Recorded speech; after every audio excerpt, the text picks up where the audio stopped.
family on perseverance, or as we wait for our CEO, Mr. Ash, to lead us to the next phase of our company. You're all welcome to this day webinar, August, let's see, August the 17th. Recording in progress. All right. Thank you, Dr. D. Dr. D is in the house. We appreciate you. So I want to welcome all our fellow family, brothers, sisters, kings, and queens to the webinar, Dream Team webinar today. We are going to have an exciting presentation today. I'm sure we have seen our flyer, but as we get into that presentation theme, I want to say and acknowledge also our family, brothers, kings, and queens on YouTube. Thank you for joining us. Thank you for our leaders who are there also working in the background in YouTube. Queen Sister Rose and Brother Mumudu, we appreciate you.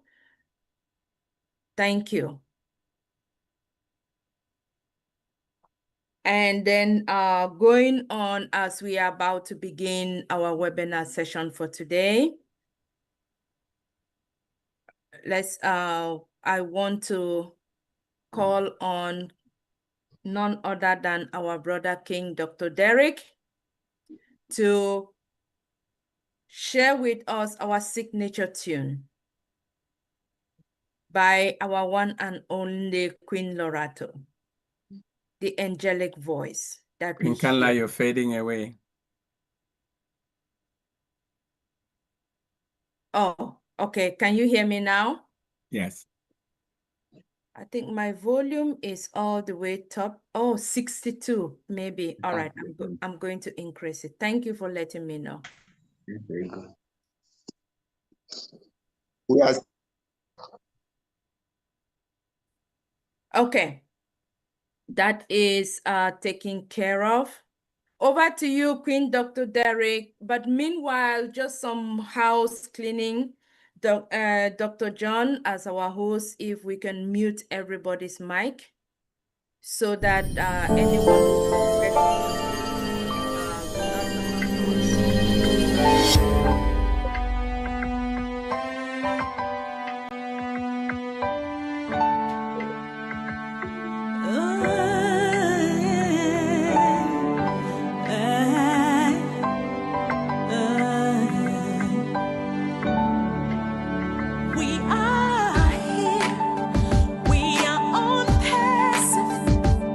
shining bright into the future.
next stop is unpassive. Stand clear of the closing doors, please. Door. Oh my goodness. Thank you so much, Dr. Derek. I mean, that is just wonderful what you do every Sunday with the music, the updates, the nonverbal updates that you share with us every time we watch our signature tune. We appreciate you, and I hope everyone takes the time to follow along and be able to see where we are. Because to be honest with you, that is the journey of our company where we have been. And nobody does it in a unique way. Talent, skill like Dr. Derek. So we sincerely appreciate everything you do. All right. Now we go to the next agenda item, but as we head into the next item, I am excited today. And I know we are all excited today for different reasons, because we have a very special guest and topic that is near and dear to our heart. And also, we all were witnesses this week listening to our CEO. I mean, we couldn't have asked for a better week to have these two events happen at the same time. So yes, I hope you are as excited and looking forward to. But before we get there, let us call on our sister, our Queen Yvonne, to guide us into our mindset for today's presentation. Thank you, sister. And I mean, we all know she is quick, sharp, straight to the point. Yes. Oh my gosh. Relatable. Oh, that's true. Oh, So that's true. just pay attention and let us ask her to grace us into our conversation for today. Over to you, Queen Yvonne. Thank you, Queen you Kanda. look lovely today. Thank you. Thank you, and thank you, everybody. It's gonna be quick, I hope. Yeah. So as usual on here, we who believe, we want to thank God for life and for a sound mind and sound body. We want to thank you that all his promises are something we can stand on. So today, I just want to go right into it. The mindset of shared debt. What do we owe each other? So family, I want to begin with a question as usual, one that may seem simple, but it carries a weight that can change how we live and love. What do we owe each other? And some might say nothing. I work hard. I take care of myself, and everyone else should do the same. But is that really true?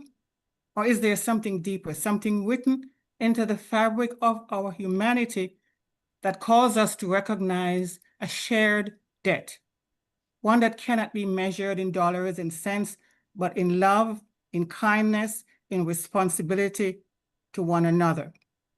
What do we owe each other? At first glance, the very question may feel uncomfortable. We live in a culture that often exalts individual freedom, self-reliance, and personal success. But at its core, this question assumes a profound mindset that we are not merely isolated beings, but are bound by a shared and sacred debt, one born not of contracts or transactions, but of our common humanity. So as the poet John Donne famously wrote, no man is an island, or no one, nowadays we're going to say that, entire of itself. Everyone is a piece of the continent, a part of the main. This timeless truth reminds us that our existence is not self-contained.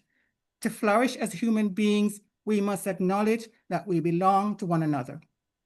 So I'm going to go at this from the Christian worldview.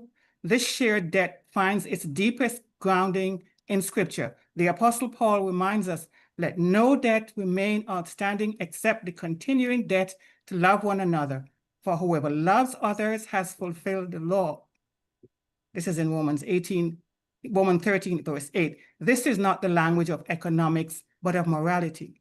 It is not optional, but foundational. In James 2:8, It is called the royal law, which is to love your neighbor as yourself.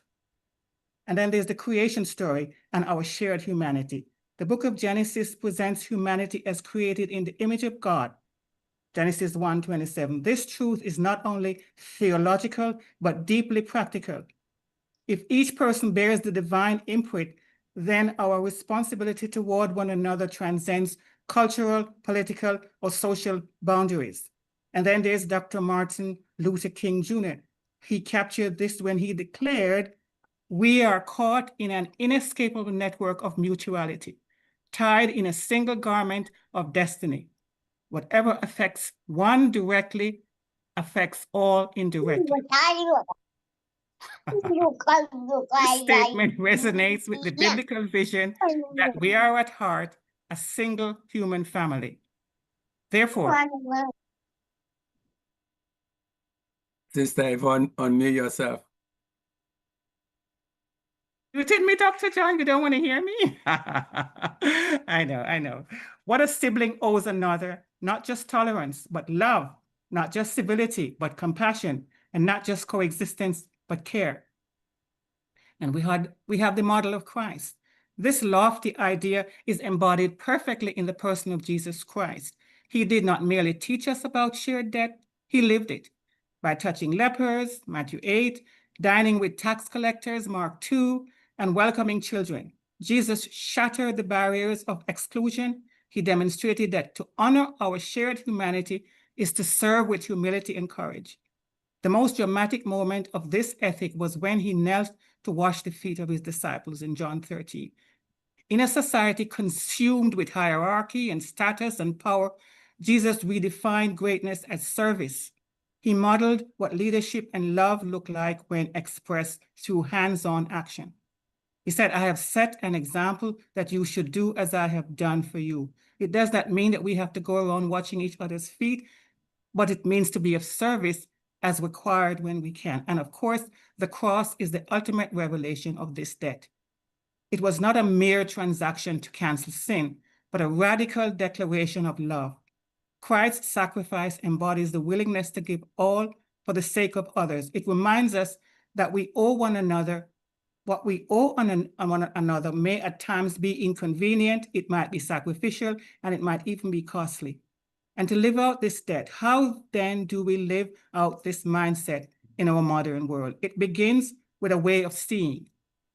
Philosopher Simone Weil once said, "Attention is the rarest and purest form of generosity." Living out the debt of love means choosing to see the divine spark in every person we encounter, whether friend or foe, stranger or neighbor. Practically, this translates into the small daily choices that reveal our character. Listening without interrupting, forgiving when it would be easier to keep a grudge, offering kindness when met with indifference, and extending patience even when others seem undeserving. The Apostle Paul encourages this rhythm: carry each other's burdens. In this way, you will fulfill the law of Christ. Even in the mundane, whether being gracious to the driver who cuts us off, patient with the coworker who frustrates us, or generous to the stranger, we are practicing repayment of this holy debt. So the question remains, in the end, the true question is not whether we owe one another something, but whether we are willing to pay the price of our shared humanity. The philosopher Albert Schweitzer once remarked, "The purpose of human life is to serve and to show compassion and the will to help others." This is a debt we carry, not to diminish our freedom, but to elevate our humanity. It is a debt that cannot be paid in full, yet in striving to repay it, we draw nearer to the heart of God and to the essence of who we are created to be. As Jesus himself declared, "By this everyone will know that you are my disciples if you love one another." And a quick little framework, the Ubuntu framework. Here is where the wisdom of Africa meets the wisdom of Scripture. The philosophy of Ubuntu declares, "I am because we are." It affirms that our humanity is tied to the humanity of others. To make this more practical, I will just give a quick little acronym. The UBUNTU, that's Ubuntu. U is uniting hearts, recognizing we are one human family. And the B is bearing burdens, carrying each other's loads. The U is upholding dignity, seeing the divine image in every person we meet.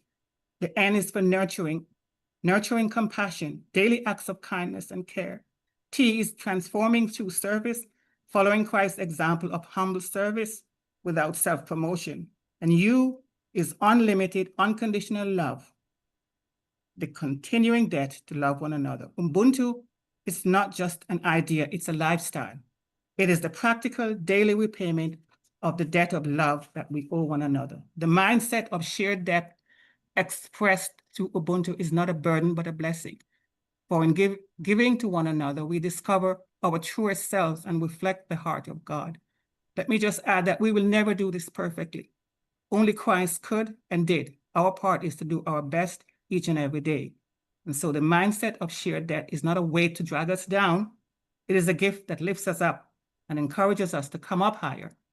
For in loving one another, in serving one another, we do not lose ourselves. We find ourselves and our reason for being. That's it. Thank you for listening. Mm. Oh my goodness. You brought it full circle again, Queen Yvonne. Oh Thank you. my goodness. Thank you. Not only beginning with the biblical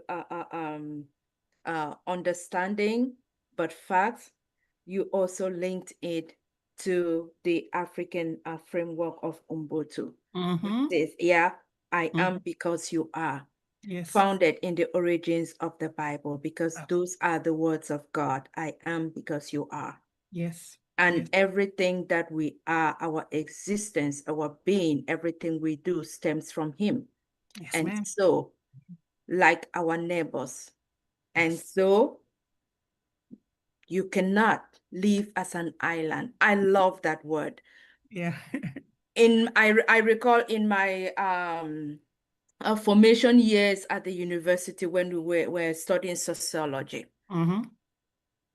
Man is not an island. Mhm. And We love so, we love talking about self-made, right? But no person is. no person is. And this mindset explicitly reminds us of that fact. Mhm. So, I mean, you nailed it. Oh my gosh. Thank you, sister. Nailed it. Thank you. Thank you. Simple, relatable, full of so much wisdom. So thank you, my sister. You did it. Thank you so much. Thank you. Mhm. All right. Who can beat that mindset? Apart from, let's hear how our King and Dr. John will take us smoothly into this, and also at the same time hear what he has to say, how that mindset is going to lead us into our topic of today, which is generational wealth, preservation, and efficient transfer. Generational wealth, preservation, and efficient transfer. Dr. John is no stranger to us. Thanks to him and Queen Dr. Pat, that is why we are here every Sunday on this platform. And we've been doing that for 5+ years. Over 500+ webinars. We have not failed. We are still going, and we will continue going. Dr. John has graced us with so many topics, from financial awareness, financial preparation, and has never stopped, including mindsets as well. Beautiful, powerful mindsets. We have all witnessed it, and yet he is still offering the services, the support, his skill, his talent with us And today is one of those days where we tell you we are honored to have you. We do not take it for granted, having you, your knowledge, your skill, the platform, everything you do. And we are always glad to learn from you, to be educated every time you come to grace us, because finances is something that is closest to our hearts, and it's something that we all are going to learn, not only from here, but we also learn out of this platform, and it impacts us every day of our life, whether we know it or we don't know it. So this platform has actually given us the opportunity to know a lot more than if we were not on this platform. So thank you, Dr. John, for all you've been doing. I'm excited and I'm looking forward to what you have for us today. Over to you. Welcome. Wow. I didn't even know you were talking to me. Oh, wow, wow, wow, wow, wow, and wow. Queen Yvonne Finch. I think all that was left to say was amen after that gospel. You know, after listening to you, I just stand back and I say, you know what? What I owe every single one of you, every one of the 36 of us on this platform, is that opportunity to show love. And, you know, the crazy thing is, it's easier to love than to hate. It takes so much energy. It takes so much energy. And I've just been blessed listening to our queen here share this most powerful mindset of today. It just goes to complement something that I heard at service today, that, you know, we all need a mentor. And when you're looking for a mentor, you need to look at somebody that you want to emulate and someone that you want to follow. Not follow like we just follow stars and so on, but follow that person to point you to one direction. And you've just pointed us to that direction, that the best thing that we can do for ourselves today is just to extend love to one another. So just in case she said it 5 times, 10 times, and you did not get it, I just want to tell you that on behalf of this dream team, we all love you all. And so, following what Queen Kanla said, there is no way I'm going to try to say more than what she had done. There's absolutely no way I'm going to actually beat what she had said. But I'm going to pretend to also share some ideas that it's with love from my heart. And this is like an anchor presentation. Why? Because we have shared this in the past on this forum or on other forums. And I see it as being very necessary, because even in the Bible, it is we're saying that a good person leaves an inheritance to the grandchildren.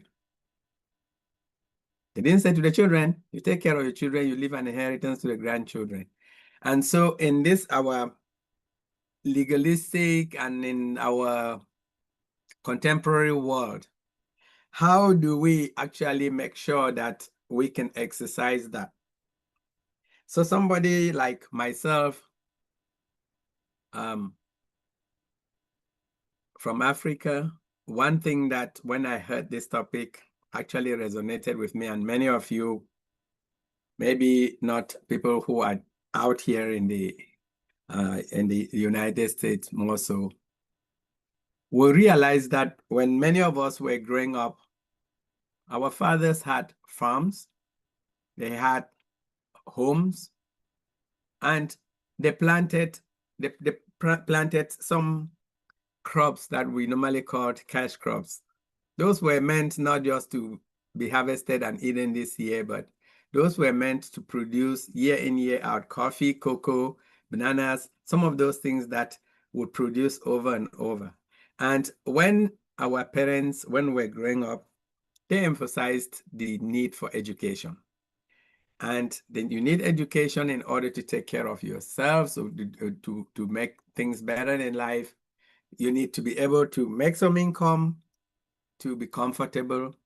But then at the end of the day, when most of them had lived their lives and transitioned to the next world, what they normally left for us was some sort of a legacy. It could be land, it could be a farm, or something that was an inheritance. And there were traditional ways that it would either go to the heir or it gets divided to whatever. And then the hope was that this next generation is going to be custodians of that land, that home, or whatever, and hopefully pass it over to the following generations. When we find ourselves in a world where we're no longer farmers, some of us may not even own homes, or most of us, let me put it that way. The reason I say most of that is that when I heard that I was not a homeowner initially, I got like, I felt insulted until somebody said, oh, where's the title? And I realized the title of my property is with the bank that gave me a mortgage. So if you default on that loan for 2 months or so, they seize it from you. So it is not yours. But that said, we think that we own these properties or we have some assets, and we don't really know what to do, how to keep them, and the best way to be able to transfer them over to the next generation. So when I came across this topic of wealth preservation, I became excited and I wanted to read more about. And there was a book that I read, and it talked about a bridge, and it showed one generation from one side and the other generation on the other side. And obviously, the generation on one side were the parents and grandparents, and you had the younger kids on the other side. And the question is, how do those parents make sure that all these assets they have eventually get transferred? Some of us said, I've educated my kids, they need to take care of themselves. But at the end of the day, I don't care whether you have a car, you have just a home with a tiny bit of equity. Those are assets that you need to be able to protect and preserve. So as we go through life, we come across a lot of tools, financial tools. And we see that generally, as we say, life is a puzzle that if we look at it from the financial side of things, there are many things that we need to be able to do. We need to be able to prepare for some sort of college education for those who have prepared for retirement, how to manage our debts. You know, there are lots and lots of things that we need to be able to do. But when you look at this idea of estate planning or preserving those, what you're saying is don't just let these things, you know, be thrown around like you're seeing on the bottom left of this drawing. But what you want to do is actually make sure that there is a system or there's some way that you use these little blocks instead of throwing them randomly, stack them up in a way that actually creates the house that gets protected. And the sad thing is that many of us don't actually think about doing it until it is late. Think about any project that people do. The first thing is planning. And a plan normally precedes whatever it is you're trying to get in life, whether it's even going to school or whatever. I know that as young kids, our parents will probably do that initial planning for us. But if you're going to go ahead and do a construction, you have to have a blueprint. You have to have something. And therefore, the idea of putting a plan together is something that we need to take really seriously. Let me just show you some statistics for North America.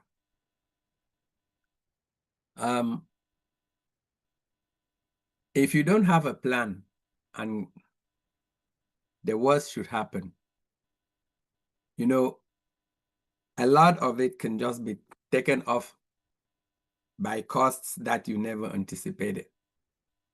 If you look on the right-hand side, they say in the United States here, over 55% of people think that passing away without an estate plan is irresponsible. Absolutely. Okay, that's more than half of the people. They'll just say, yeah, it's irresponsible that you didn't have some sort of a plan. But guess what? Even more people, almost 7 out of 10, have no plan. So here we are. We're saying it's irresponsible not to do something. So at least the first thing is we've admitted there's a problem and we do nothing about it. So you think that this is just something that only me and you who don't really have assets will get worried about. When I attended a training on this topic the first time, and the guy said, how many of you have like an estate plan?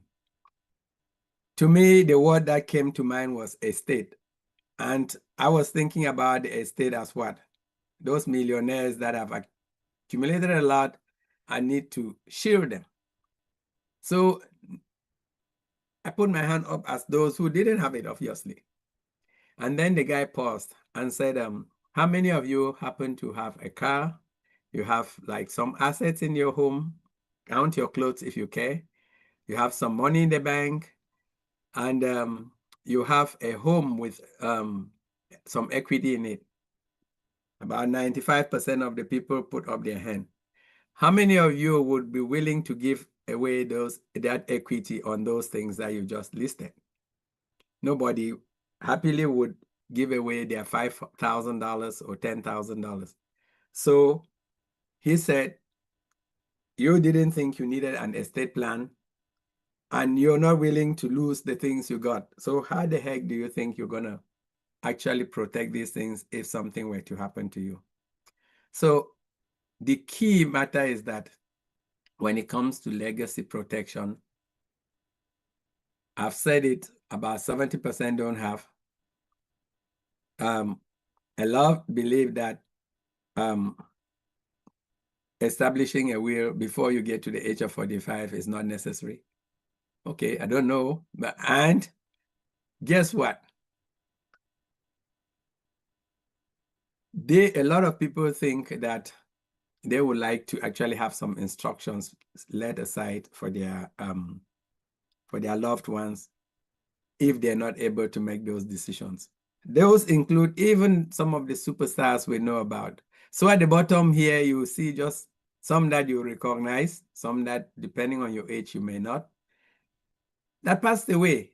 And the irony is that these people passed in their prime, young. They're not like old people that had gone to the, they typically say 3 scores plus 10. So you should start worrying around 70 or whatever. None of this hit that age, and they passed away. We had a more recent one, like this guy, the Black Panther. That was 2020. So wow, 5 years ago now. And this guy passed away. He had a decent estate. You would have thought that with that amount of estate, there should be a plan, but he didn't have a will. And talking about a will, that is one of the items of an estate plan. We'll touch on it, but if any of us on this platform today has nothing, there are 2 things you can do.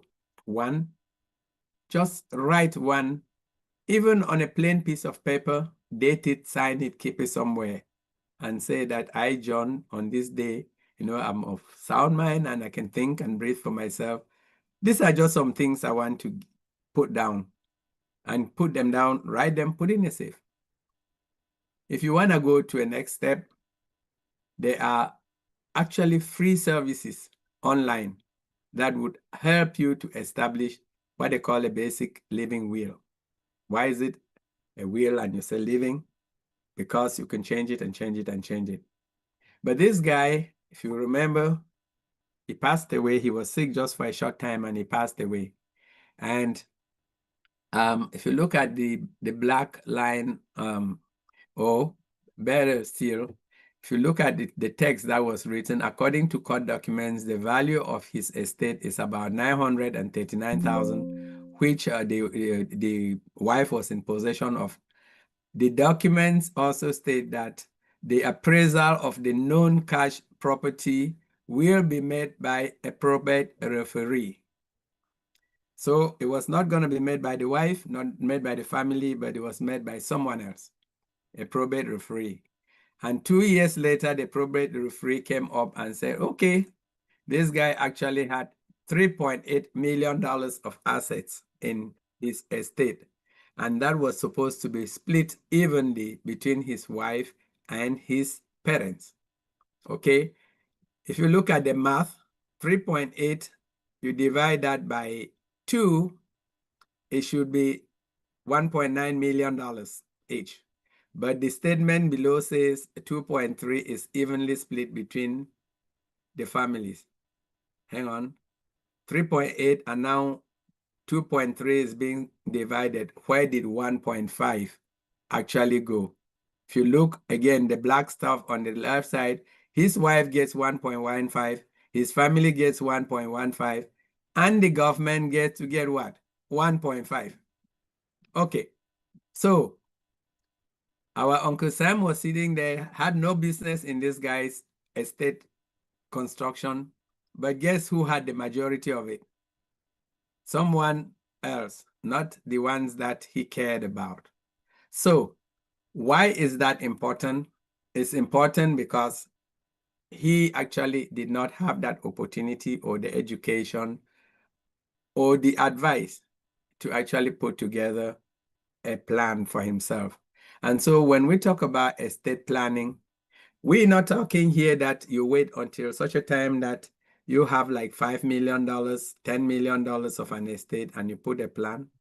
As I said, even our parents, they made an estate plan by speaking to some of the family elders and identifying one of the kids to be the successor, or they would even decide that they were going to divide their property and give X this, give Y this at some point in the future. So they had a plan, and we need to be thinking along the same lines. So why is it important? An estate plan helps you preserve your estate.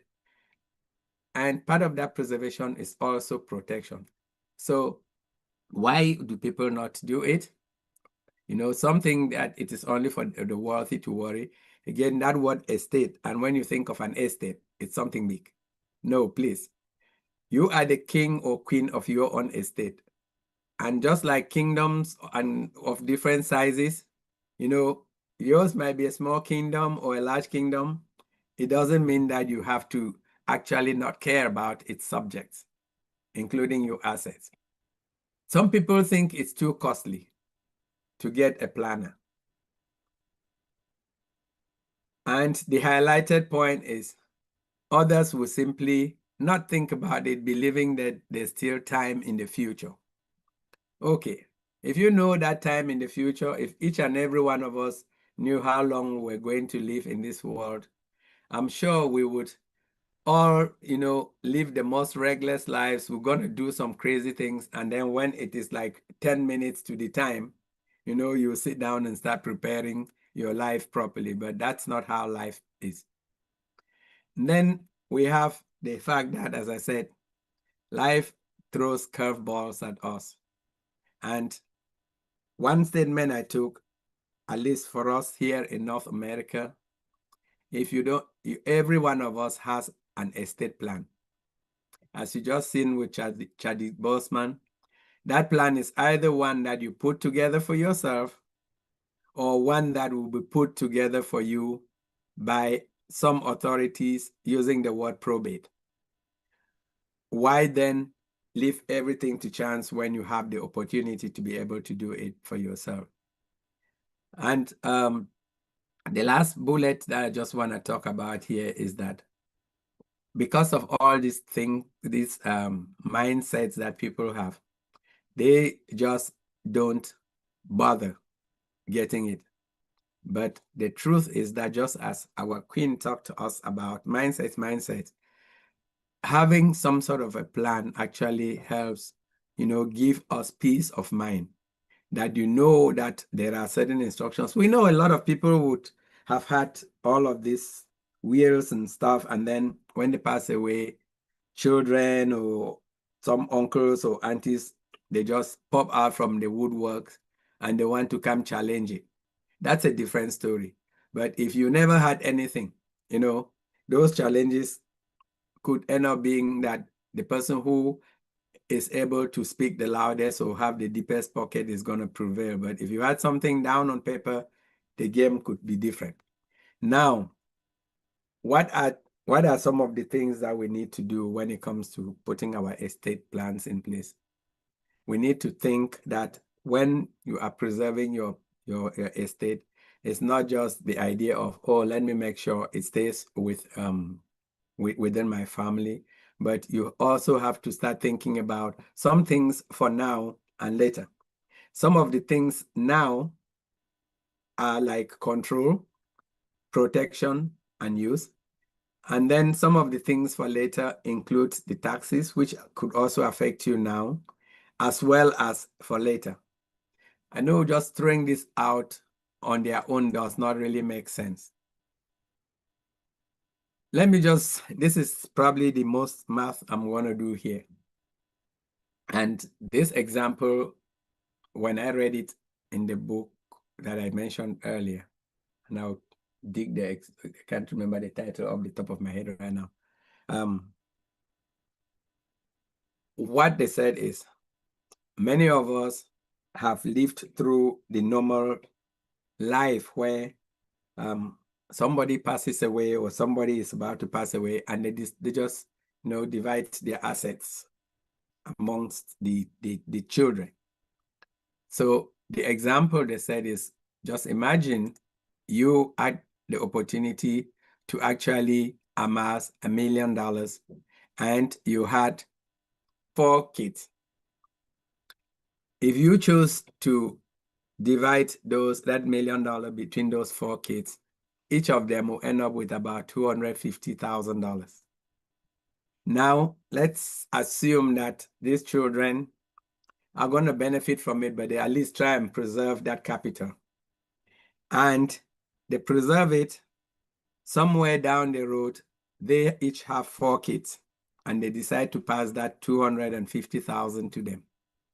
Now, the 250, you divide it by 4, it starts becoming down to about $62,000 and $62,500.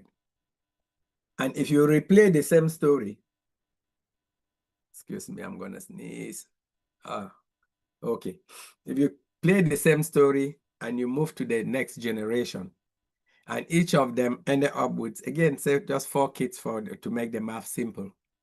And they had preserved that $60-something thousand. Then each of the 4 kids will end up with $15,000. If they have 4 kids each, guess what? There's nothing left after 3 generations. So you hear something say shirt sleeve to shirt sleeve ends up in 3 generations, because you have just diluted all of that. But if you understood the strategy and can put something together where that $1 million stayed in some sort of one piece, even if you got just if you were able to get like 10% from that, you could decide to have, yes, your first set of children, all they had was maybe $100,000, but you can set it up in a way that every generation will be having something, and depending on how you manage it, that $1 million could be growing, and by the time you get to the 3rd generation, it could still be there and generate some wealth for the children. Yes, there may be many, but they would have actually had the chance of seeing some of that money in their 4th, 5th generation than if you just split it and everybody took it and bought their high-powered car. So that becomes one of the main reasons why when you look at the wealthy and you look at the wealth, you look at the Rothschilds of the world, you look at the Rockefellers of the world, everything is put in one bucket, and what is left as the growth of that continues to feed future generations to a point that some organization like the Rockefeller can happily generate $100 million just from their estate and give away to charity every year. And in the next 300 years, guess what? The principle is not touched. So we need to start thinking like the wealthy things. And if you remember, link it back to some of the things that Dr. Derek talked about. Build your wealth the King Solomon way, build it with wisdom. And we're just happy that we had this opportunity on this particular platform to be able to share some of these things so that we can at least know that when you see some of these families around, there are family A's and family B's. And unfortunately, as the saying goes, when you're born poor, it's not your problem. It's not your fault. You never chose to do it. But if you choose to become poor in your life, then you have to look at no one else than yourself. And I'm hoping that the knowledge we gain, we can apply some of it. So what are the benefits of doing some estate planning? As we said, it's a process of anticipating and arranging the management and disposition of your estate ahead of time. When you want to do that, just in case you get to a point that you are incapacitated, or even you get to a point that you pass away, your house is in order. Even from your faith, once the breath ends, there's no way that you can wake up and say, okay, I want to believe in God or believe in something. So your belief starts today. It provides strategies for charitable giving, and also, putting in strategies that will allow you to minimize on your taxes. So once you're able to actually put your estate in place, you can actually have your estate managed and disposed of in a way that you want, not in the way that you saw in that picture. This poor guy, $3.8 million of his money, 1.5 went to the government, and the wife was left with 1.15. His parents, 1.15. You can actually, if you structure it properly, depending on where you are and the tax situations of those countries, you can actually benefit from taxes in a great way. And as I mentioned, when you think about all those foundations that exist out there that do good, the Gates Foundations and all those type of other foundations in that, those guys don't really just go out and create some of those foundations because, okay, yeah, they like to help humanity, but there are also some benefits there for them. So we can learn about this and see how we can use some of these vehicles for our good. And then it gives you the ability to be able to protect your family's wealth. This one becomes really, really important. So I can talk in terms of like in the United States, we talk about irrevocable trust, and maybe I'll touch on that. An irrevocable trust is an independent entity. It has its own social security number or its own tax ID number, completely different from you. So if your assets were owned by that trust, you are not the owner of it. But you can always own your trust control it without being the owner. I don't care who of these big rich people we have. That is really something that is important. I mean, please just take this for the way I'm going to paraphrase it. A lady that actually had a presentation and talked about this trust, she actually identified herself as a Blaxican. And I was like, what the heck is a Blaxican? So she says she's a Black of Mexican descent. And then she said, okay, this first part of my talk, it's on YouTube. I followed it. She said, this part of my talk is for our Black brothers and sisters. And that we think that the world owes us something. And so when we have some sort of an asset, we want to grab it as hard as possible and say, it's mine, I want to control it, it's mine. And she said the only thing that she wants anybody to take away from her presentation is that don't own anything. And everybody went quiet. I mean, do not own anything. Instead, control everything. And that was the beginning of her discussion, that she wants us through estate planning not to own anything, but to control everything.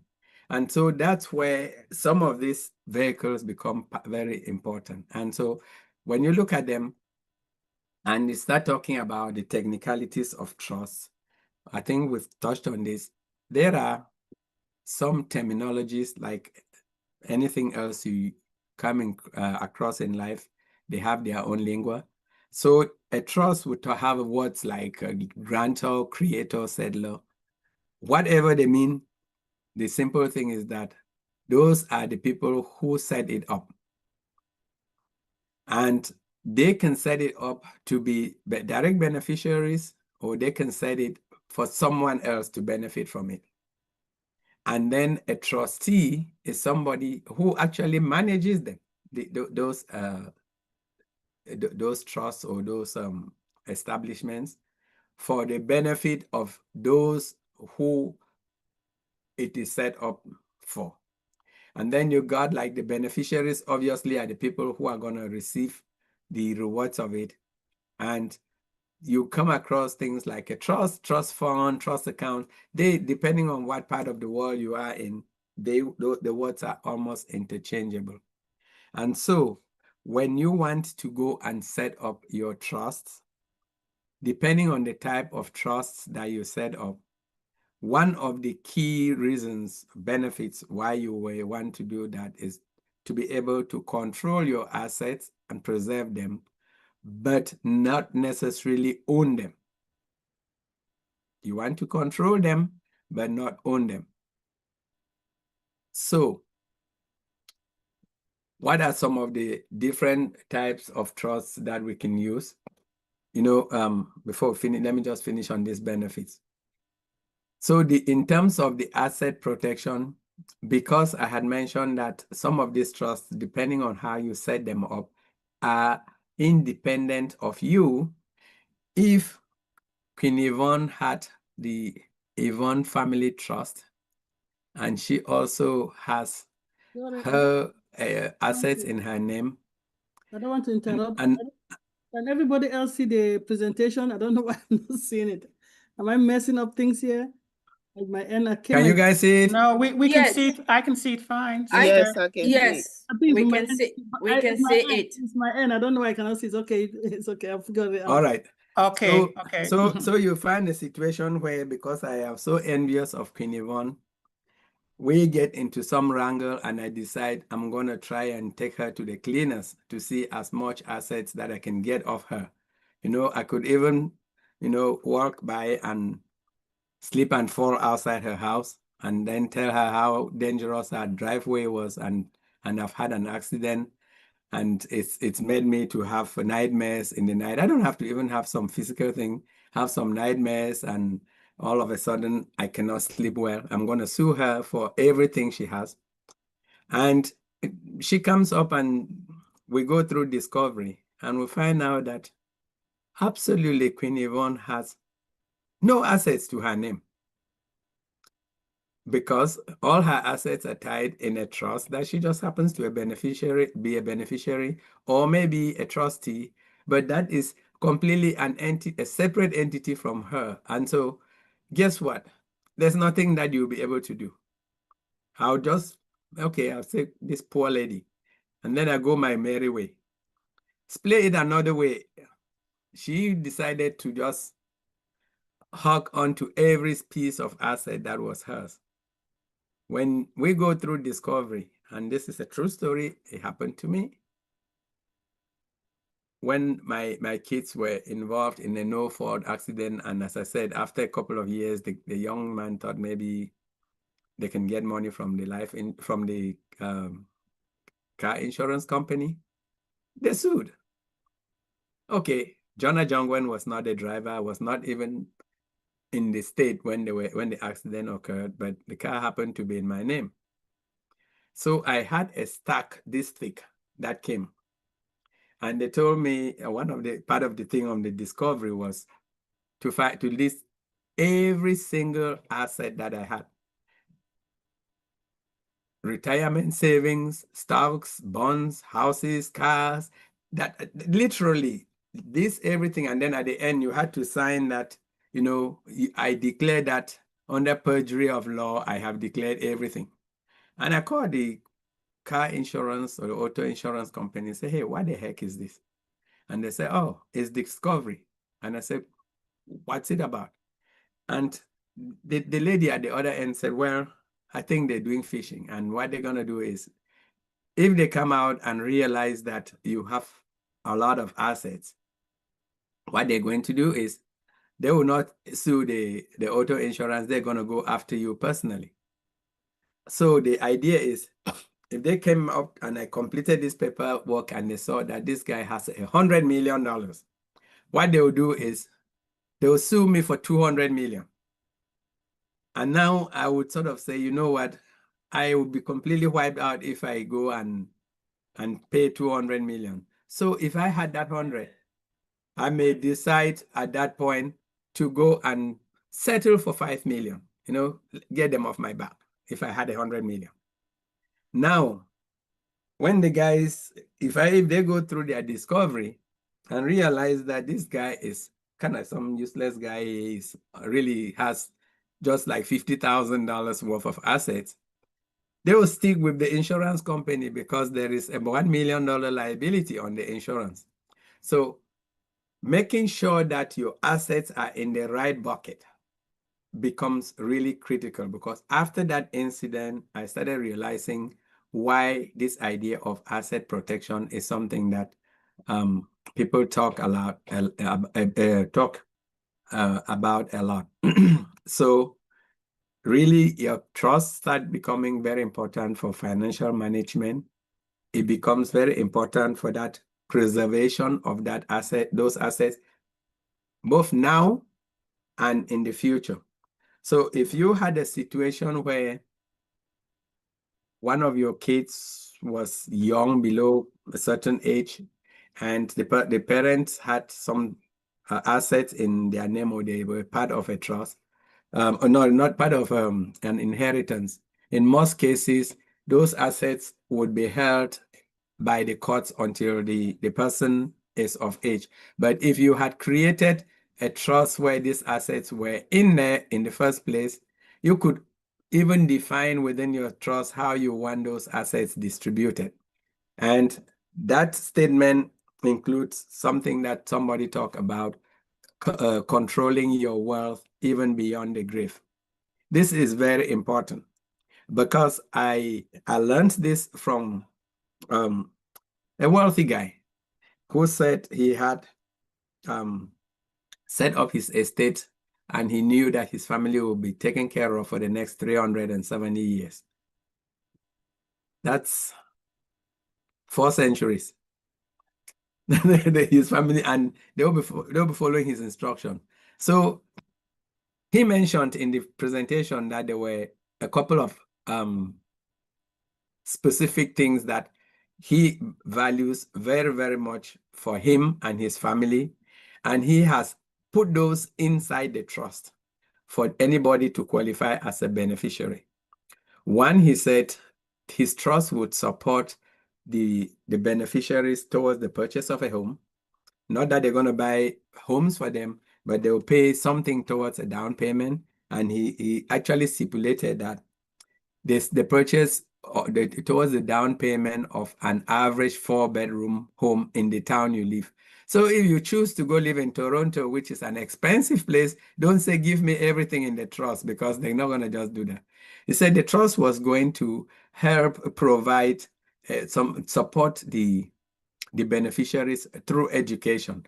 And he said, I know that education is not only the formal education. If you want to go and actually do some experiential, practical type of things, the trustees can look at it and say, would this provide education? And they will do it. He said the trust will be able to support the beneficiaries towards the cost of their marriage. And again, it's not saying that the kids get up now and all of a sudden they want to fly to the moon to go do a wedding and they're not gonna break the trust down. But he said there was a percentage that the trust would provide, and to implant his beliefs in his trust for the next 370 years. This guy told us at the training that I'm not trying to tell you how you want to live your life, but in my family, in my trust, I define marriage as union between a male and a female. So he's not saying that the beneficiaries in the future cannot choose a different lifestyle. He was just saying if they choose that lifestyle is not supported by that trust. So he's controlling how his funds are going to be distributed 4 centuries later. And then he actually turned around and he put in that his document that, oh, by the way, beneficiary means the bloodline. So if one of the beneficiaries in the future goes and gets married to somebody who comes in and life happens and that marriage does not work, any children that were part of that union are beneficiaries. But the person that is leaving, goodbye. You did not bring anything into the trust. You benefited from it while you were there, but you're not going to say, give me 50% to go with it. So you can see the power of this type of instruments. This guy is thinking and he's giving broad latitude to the trustees that are going to manage. But there's some fundamental things that are so important to him in his faith and the way that he wants to bring his family up, that he put them down and they would remain there for the next 370 years, as he said it. And then he also said he does recognize that we live in a world that is changing, so he allowed some changes, but not any change. And he mentioned that if any of the beneficiaries at some point got into either substance abuse or they got into some of these situations where they needed some assistance, the trust would help them go through rehab and bring them back in the fold. If they opted that they don't want the rehab, good, go live your life, but not at the expense of my trust. So you can actually see why this financial management for now and in the future becomes important when you got these documents in. And obviously, institutions are using this type of vehicles for retirement planning as well as even employee planning. Those ones we're not going to really dwell a lot with. So when we look at the idea of the trust, some other benefits include the fact that there's a lot of confidentiality. There is they can even build in succession planning, because you're not waiting there that I have nominated Queen Canla to be the successor and then she takes everything and says forget about the other kids. You already said, okay, this is how it's going to go, and people will follow it based on how you do. And we talked about taxes, we talked about the vulnerable, but the idea of avoiding probate becomes very, very, very important.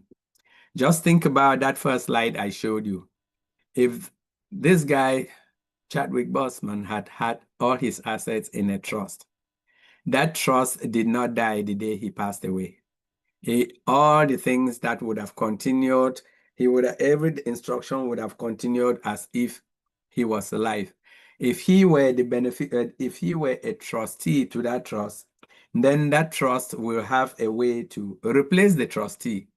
It will not say that the trust all of a sudden winds. It doesn't mean that trusts don't close down or they don't wind down. It just means that because that entity did not die, there is no this discussion of having that probate referee coming into it. Therefore, making sure that we understand some of these things is very, very, very important. And for us to do that, obviously, your trust has to operate within the rules.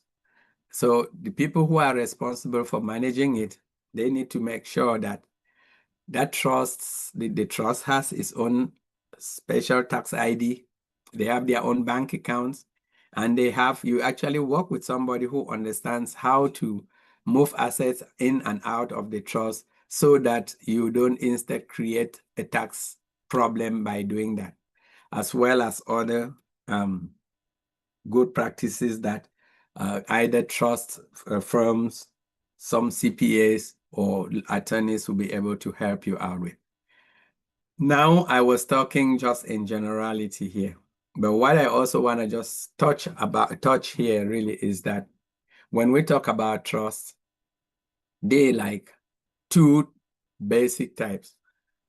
I use the word basic. I'm not saying that only two, but generally, one of them is what I call the revocable living trust, and the other one is the irrevocable. Most of what I have been talking have sort of been looking at you using the irrevocable one for your protection. But before we get there, each and every one of us should and must have at least what we call the living trust. They are cheap to set up. They are absolutely necessary to set up. At the bottom of it is your basic living will, which is your final will and testament. It's saying, if I'm not here, this is how I want things to be done. Accompanying that basic will are the three other documents. At least I'm probably US-centric, but I think it'll be wise for you to include those. The first one is the financial power of attorney, which says, in the event that I am not able to make financial decisions, X should be the person that will make those decisions on my behalf. That does help a lot in terms of who's going to decide on the mortgage, who's going to decide on what happens with this account, blah, blah, blah. So having that put in there under that financial power of attorney becomes very important. Alongside that is this healthcare directive. Do you want to be resuscitated? Do you want your family members to leave you on, life support until, what do you want? Do you want to be fed when food is of no value to you? Who would make that decision whether they should turn off, the life support machine? Those are very emotional discussions, decisions that families don't want to deal with. One of the family members would love to see daddy just be there. No, please, let's give it another chance. Let's give them another chance and another chance. And then somebody say, you can see the person is suffering. There's no more quality of life. And so, yeah, it's a tough thing to do, but it is something that you need to talk about it. You need to actually even tell your wishes. I do not want to be resuscitated. And at that point, even though I am sitting there saying, I wish daddy could hang on for another 5 years, he's got to a point that he made that decision as well. And then the attorneys who help set up that basic will always add this, what they call, at least I learned, called pour over will. It's like a catch-all thing. You say, oh, I know that my assets change. I know that maybe I bought the new car like 2 days ago. I haven't had time to update my will to add the car to it. But if there are any other assets out there that I forgot to put them, which are my personal assets, just add them in there because I forgot them or I just didn't get to putting them. And so this one just catches everything. Those are the revocable ones. Why are they revocable and living? Because you can change them anytime. You are the one who is the creator. You have someone else as the beneficiary. You can be the trustee because you are the one managing it. But at the end of the day, you can come in tomorrow and say, this particular child is grown now, or you may have a situation where you have, let's say, multiple kids. Some of them are just like getting into the beginning of their education. Others are well settled. You may have decided to put a bit more money towards them in case something happens to you, but then you get to a place where they're all grown, they're happy, and then you want to balance up things. Or you may find some crazy one like me that you say, okay, you know what, I've talked to you more than 10 times and you don't want to follow any of my instructions, you're out. So you can change that. You keep changing it until your last breath. And once you've taken your last breath, it becomes irrevocable because it cannot be changed again. And the irrevocable ones, again, the power of an irrevocable one is the person that created it surrenders control of it and cannot change it. So yeah, I'm dead, I cannot change it. So it becomes irrevocable. But when you look at it from an estate planning point of view, you want to look for a CPA, you want to look for an attorney, or you want to look for somebody who would actually be able to create those trusts for you. Once they create the trust, they are the creator. You can be the beneficiary. Sorry, and as well, yes, you can be the beneficiary or the trustee. Now, if you are the trustee, you are the one who's controlling everything. But because it is created by someone else, it has an individual separate tax ID or social security or whatever you call in your different areas. Those ones, you are not the owner of it, even though you control what investments that trust can do. You even control what each beneficiary can have. And as a result of you being a trustee of that trust, you can actually have some beneficial uses to the trust assets. For example, the trustee may be allowed to live in a trust-owned property. Think about it. Okay, that it's owned by the trust. I happen to be the trustee. I'm living in the trust house. Hey, there's nothing wrong with that. That's part of my remunerations for being a trustee on that trust. A trustee, depending on how you put it, is entitled to some reasonable compensation from the trust. So I can, get some living allowances. Now that I'm living in a trust home, the mortgage is not on my head. So I can actually, so you can see how the power of this. And then the trust can sponsor the beneficiaries through school. I'm not the one worried about my kids' education. It's owned by the trust. The trust is paying it because they're the beneficiaries. The only thing is the trust documents typically can be altered based on what conditions you put there, or some parts can be modified depending on the language in the trust documents. And the person that created that trust is gone. They have absolutely zero input in it. So if I went and paid an attorney and the attorney created it, and we walked through and transferred all assets into that trust, out from my name, out from my family's name, and now the trust, I'm a trustee of that trust.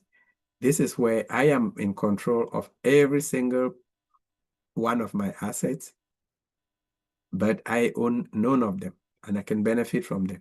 And guess what? That trust can own another trust, or it can own a business. And so it becomes like, there are laws that you have to abide by, but you can see how if somebody were to come now and start getting at you, you're not there. You're there, but you're zero. And so there are different types of trusts that people can use for different things. The first one, which we talked about, obviously the living trust is for you. The next one is what I'll call a business trust. So we know a lot of people go out, they form LLCs and all whatnot. There's nothing wrong with you just setting up your business as a trust. There are lots of businesses that are set up as trusts, and I think Walmart is even a business trust. I have to look at it. It's not. It doesn't matter what they do. They manage themselves as a business trust, and then they own the business. But for our purposes, what we need to do is create. If you want to go that next step beyond the family trust, the living trust, is to think of creating a family trust for yourself. And that family trust is the one that is going to own all your assets. That's the one that's going to be able to do like what I was explaining that this wealthy person did to protect his family for 370 years. And those trusts could actually have, the trust can take a life insurance policy on each beneficiary. They can take a life insurance on whoever, and they can own that life insurance directly, or they can actually have that life insurance owned by an irrevocable life insurance trust owned by that family trust. So there are different ways that you can do it. And then there is, in the United States, there's one that they call a charitable remainder trust.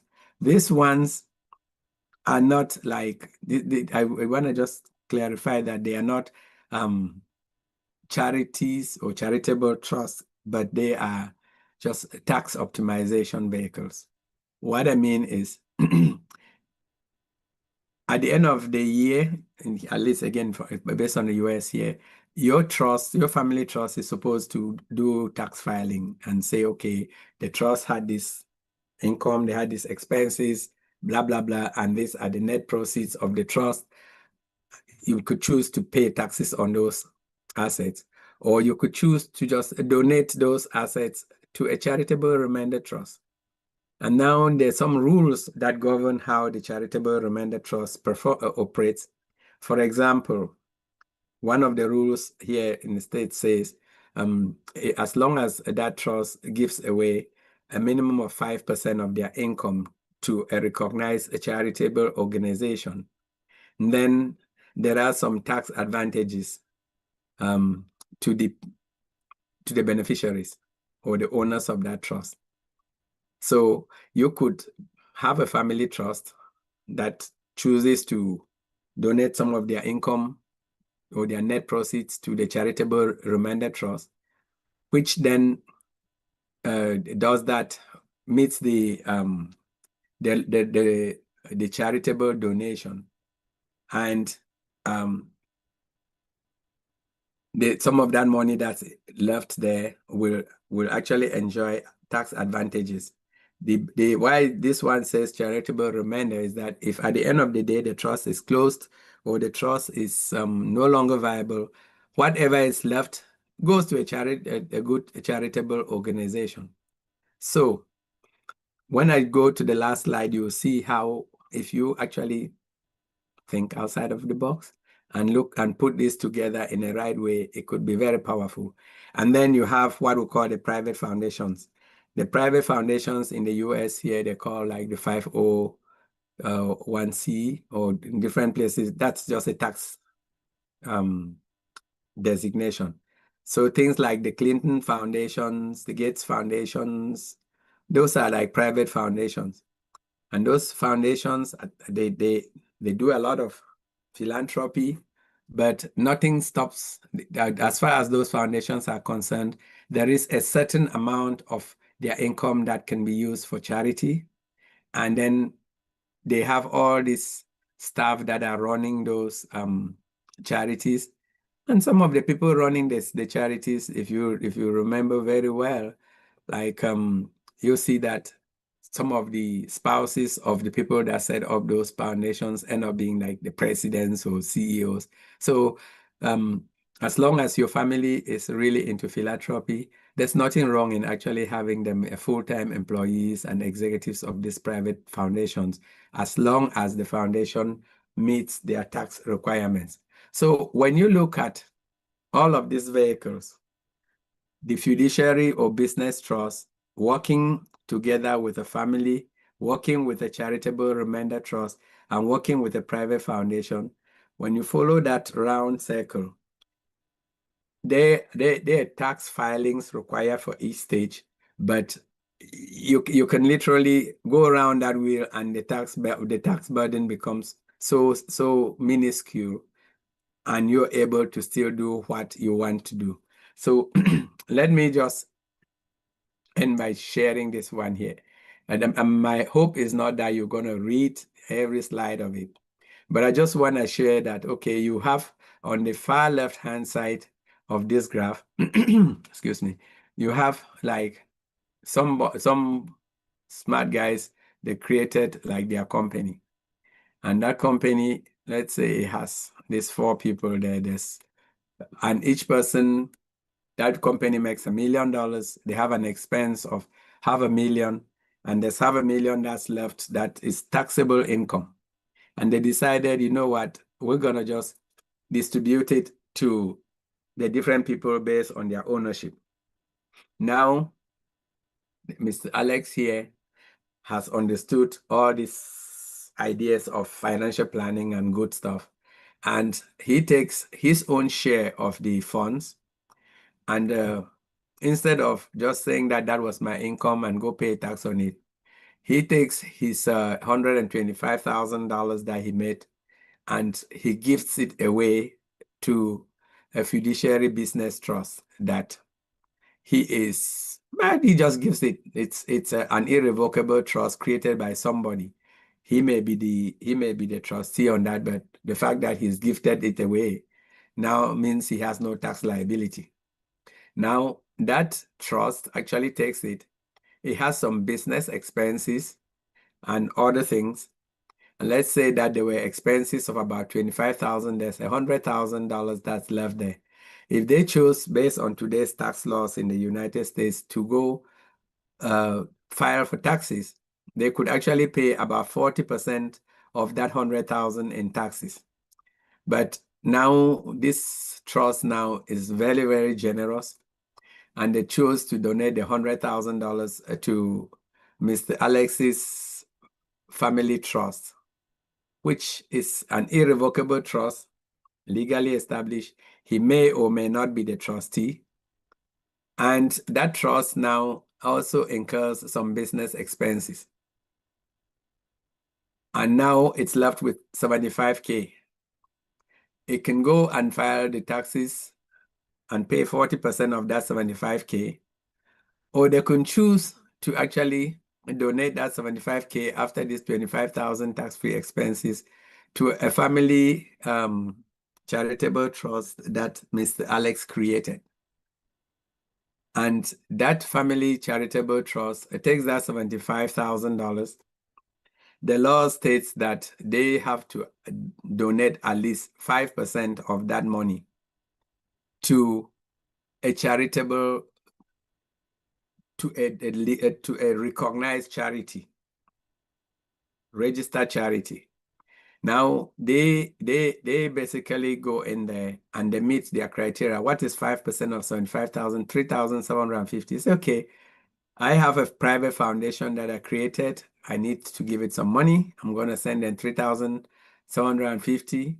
And then what actually happens is that this charity will now give the charitable trust a tax donation receipt to say, yeah, this company donated 3,750 towards our charity.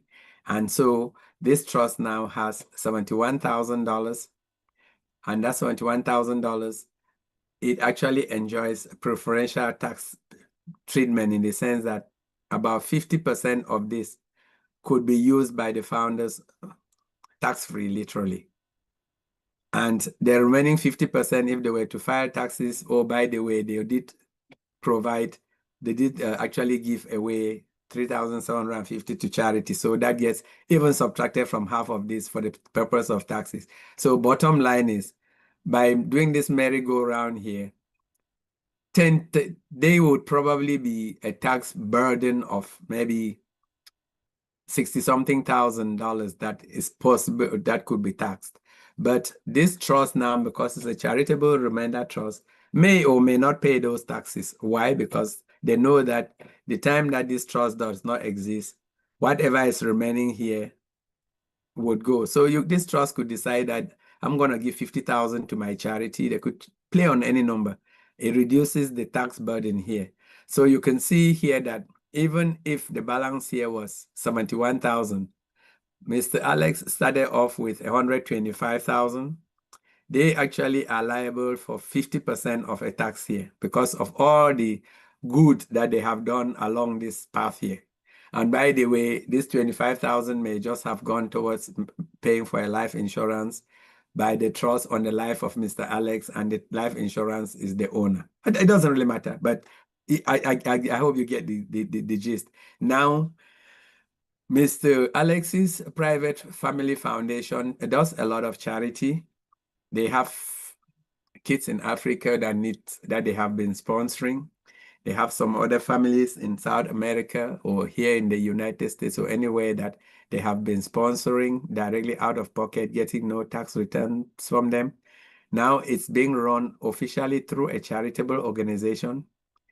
Mr. Alex's daughter and spouse, maybe actually some of the executives in this foundation, they get paid an income. And so by the time everything is said and done, this person took $100,000 or $150,000, or even this person that took $100,000 as the smallest amount, probably paid a lot more taxes than this. Mr. Alex gave away all of his, he owns nothing. But somehow within this circle of ironclad legal structures, as long as they keep within the tax rulings, they will actually have done a lot of good to a lot of people. They would have created for themselves some sort of wealth, protected it, and at the same time not necessarily paid the right amount of taxes. So what I'm saying is there are lots of these vehicles that are out there. What we need to do is realize that they exist and know that we can, I don't say you should go do your living trust plus all of these four, but now you know. Our company had gone through hiatus and now things look like they're gonna pick up. And when they pick up and you start getting your own share here in the future, you may have an idea of what you could do with them. And then you go out there and you talk to the right people. And based on that information, you can make the right decisions for you, for your family, for humanity through these charitable organizations, as well as for future generations to come. Let me pause there and say thank you for listening. And you see why this is something that is very passionate to me. Yep. And I'm going to hand it back over to our Queen Canla. I think I don't even know what to say. I know. It is also something that I'm passionate about as well, as you know, and many of us have come to be passionate about, because we all have been here on this platform and on many other platforms that our King Dr. John has presented us with this information. So yes, oh my goodness.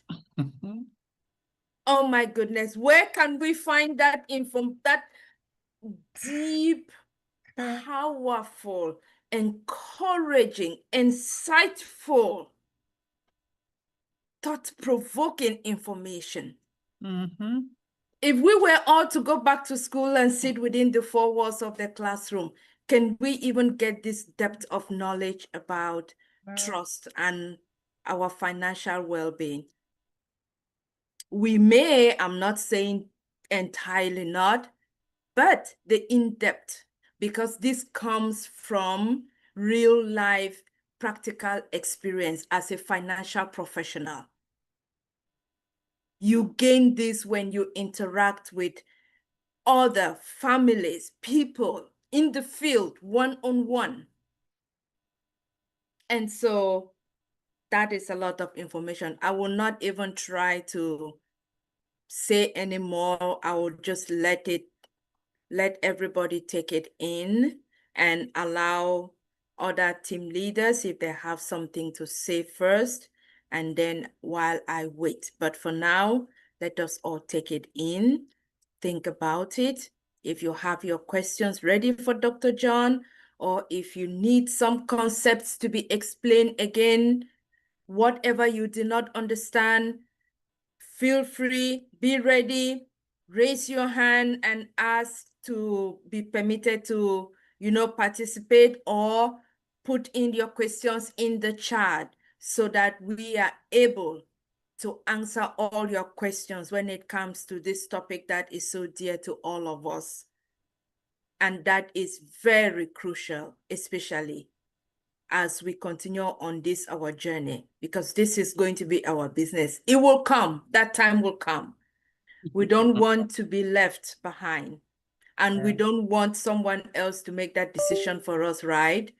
Our estate to go to probate.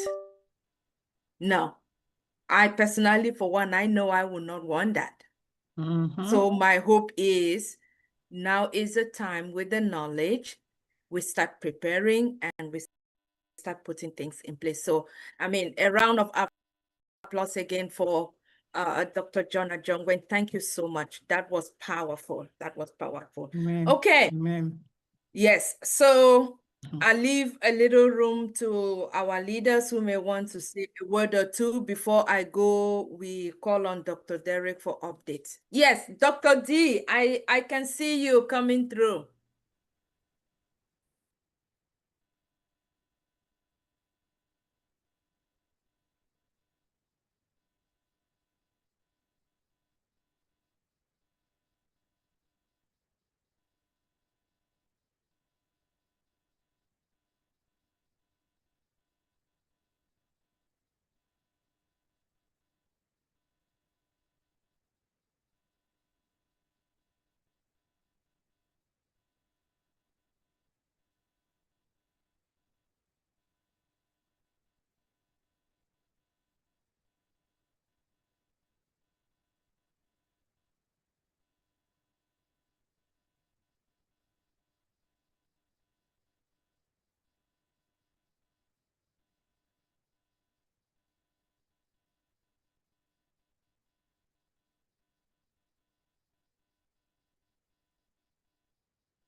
Yes, Dr. Derek, absolutely. You're right there that, again, I remember I said that one of the problems is that even if you do, whether people do surveys or whatever, the mindset is that the word estate already has a connotation of some large amount of work.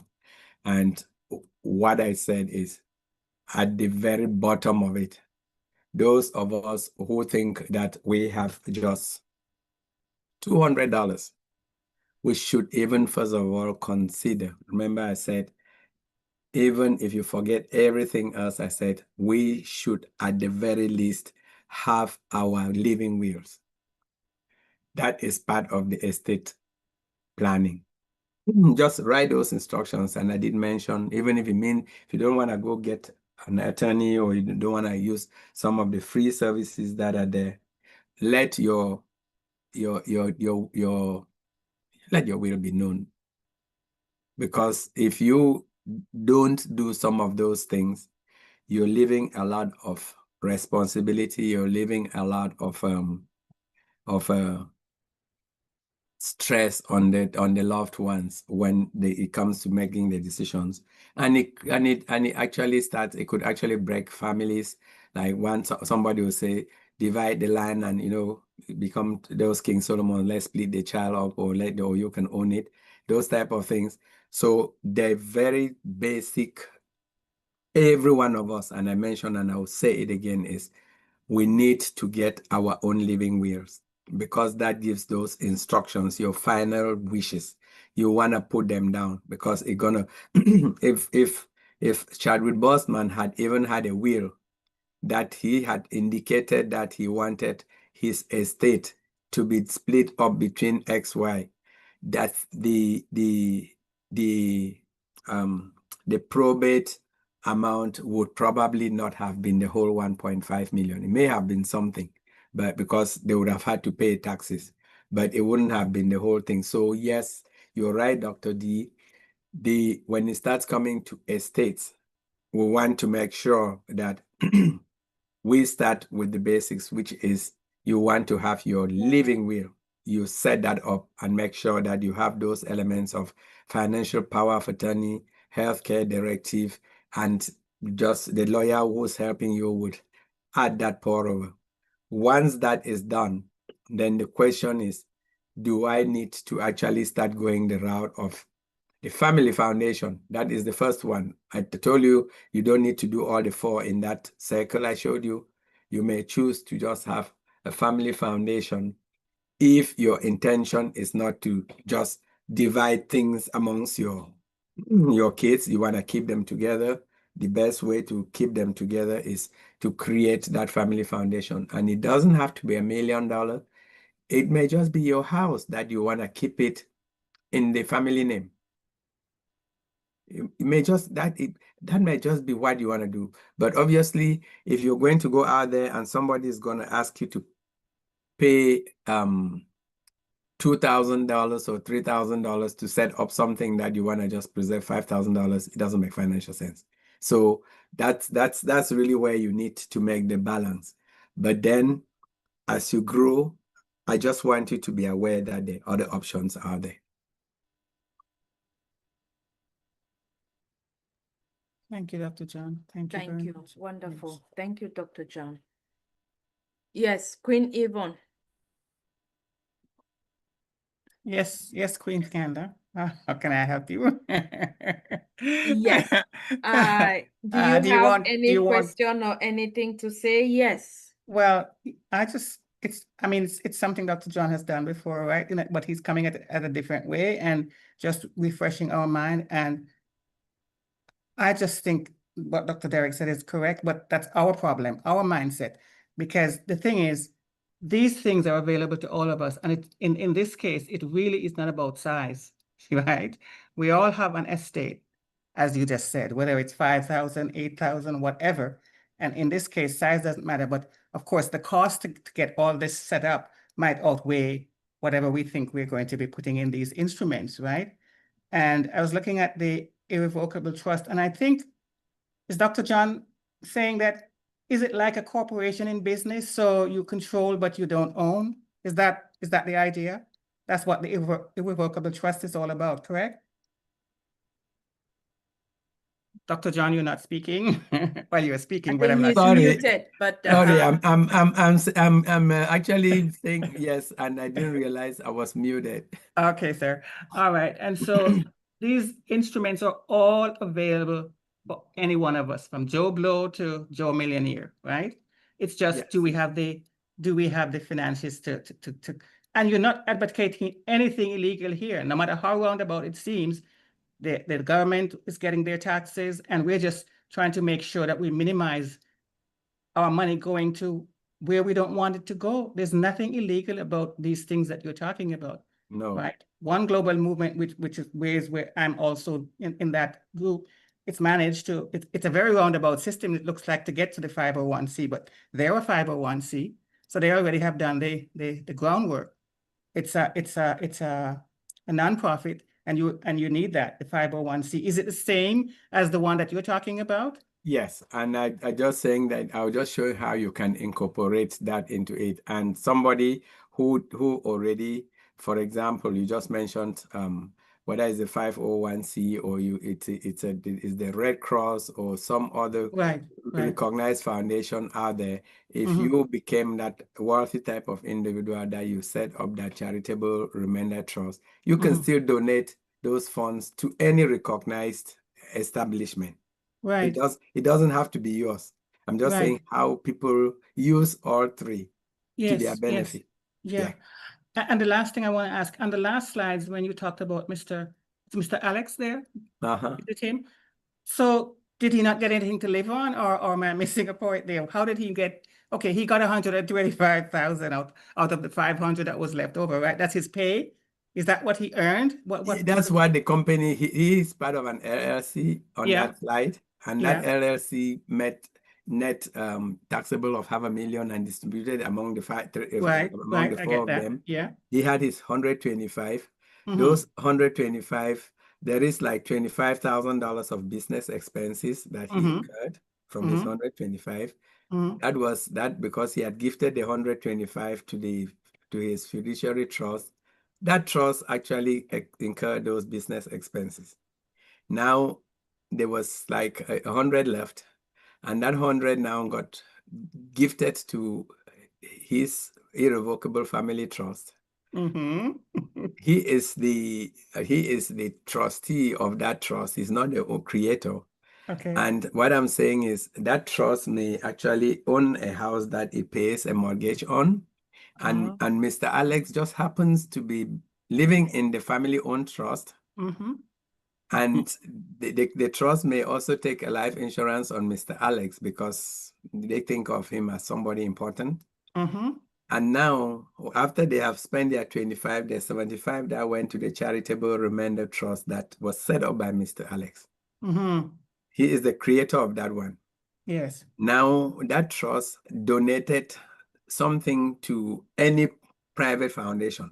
That Like private One Global foundation, Movement. as long as it's a recognized one, they met their tax threshold, and Mr. Alex is entitled to up to 50% of the remainder of that cash in there without paying taxes, but you pay taxes on the balance if he chooses to use more than 50%. Okay, so he can buy his expensive car if he wants. I mean, how does he spend any money personally? That's what I want to know. That's what I'm saying. He doesn't. He can actually be paid by the family trust as a trustee. Oh, that's right. So he does get some cash in hand. Okay. Even if he chooses not to be paid by the family trust, and the family trust took some of those things like the life insurance premiums, and they already taken care of his accommodation. Now he may need to do his food shopping. Yeah. Now after the charitable remainder trust that he has created, it allows that trust has an income of $75,000. So he's starting off a tax base of $75,000, not of $125,000. Correct. I get that. All right. Thank you, Dr. John. I was just wondering how he lives ordinarily. No, he does live. He does live. He just doesn't own anything. I would hate to have 125,000 and then I don't get anything to live on. Because I'm setting up all these instruments, you know? So yeah, thank you, Dr. John. That makes perfect sense. Thank you so much. Queen Carla, there are some comments. Sorry, Dr. John. There are some comments in the chat, but I'll wait for Queen Dr. Benny or whoever else wants to comment before I read those. Yeah. Yes, sure. I don't see any hand raised at this time, but do you see any? Let me go to. So any other leader who has a question or anything to chip in before Queen Yvonne reads the questions or the comments? If not, then we move on to the Q&D, the Q&D, but before the Q&D, we will allow Dr. Derek to come on with updates. Okay. Okay. If there are just comments, I think Queen Yvonne, we can wait for the Q&D. Yes, of course. Of course. All right. Thank you again, Dr. John. Thank you for the great presentation. At this time, we are moving on to the updates for this week. Oh my goodness. I'm sure all of us, or if not, if we have not listened, if we have not heard, we've had the time to go back to our OES, our ecosystem, to read the updates from O News, attended the updates with our CEO, Mr. Ash, and what he had to say. If you have not, then this is going to be a reminder for you to be able to go back, read the O News, and listen to what he had to say. But here on the Dream Team, we have a wonderful team led by Dr. Derek, who always will come on and grace us with the events of the company as it happens. And so this week is one of those weeks where we look forward to him coming up and telling us a lot more about the updates. So at this time, I'm calling on Dr. Derek. Over to you, King Dr. Derek, for our updates. All right, all right, all right. Oh, mercy. All right. I am happy to actually be here once again. And thank you very much, Queen Kanla. Thank you very much for being the host today. Really appreciate. Awesome, awesome. And thank you very much, King Dr. John.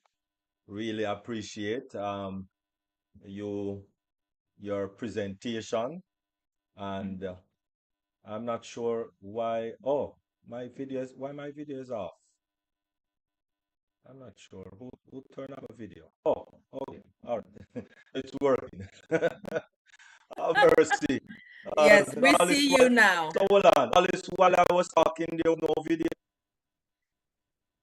No, we thought probably you just wanted to ask your question for the meantime, knowing that Oh, you were going mercy. to No, come man. back later on. I have to show myself when I talking, man. Anyway, sorry about that.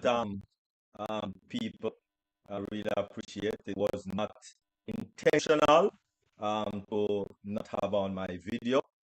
And thank you very much, Queen Kamala. And most definitely, thank you very much, Queen Yvonne Finn.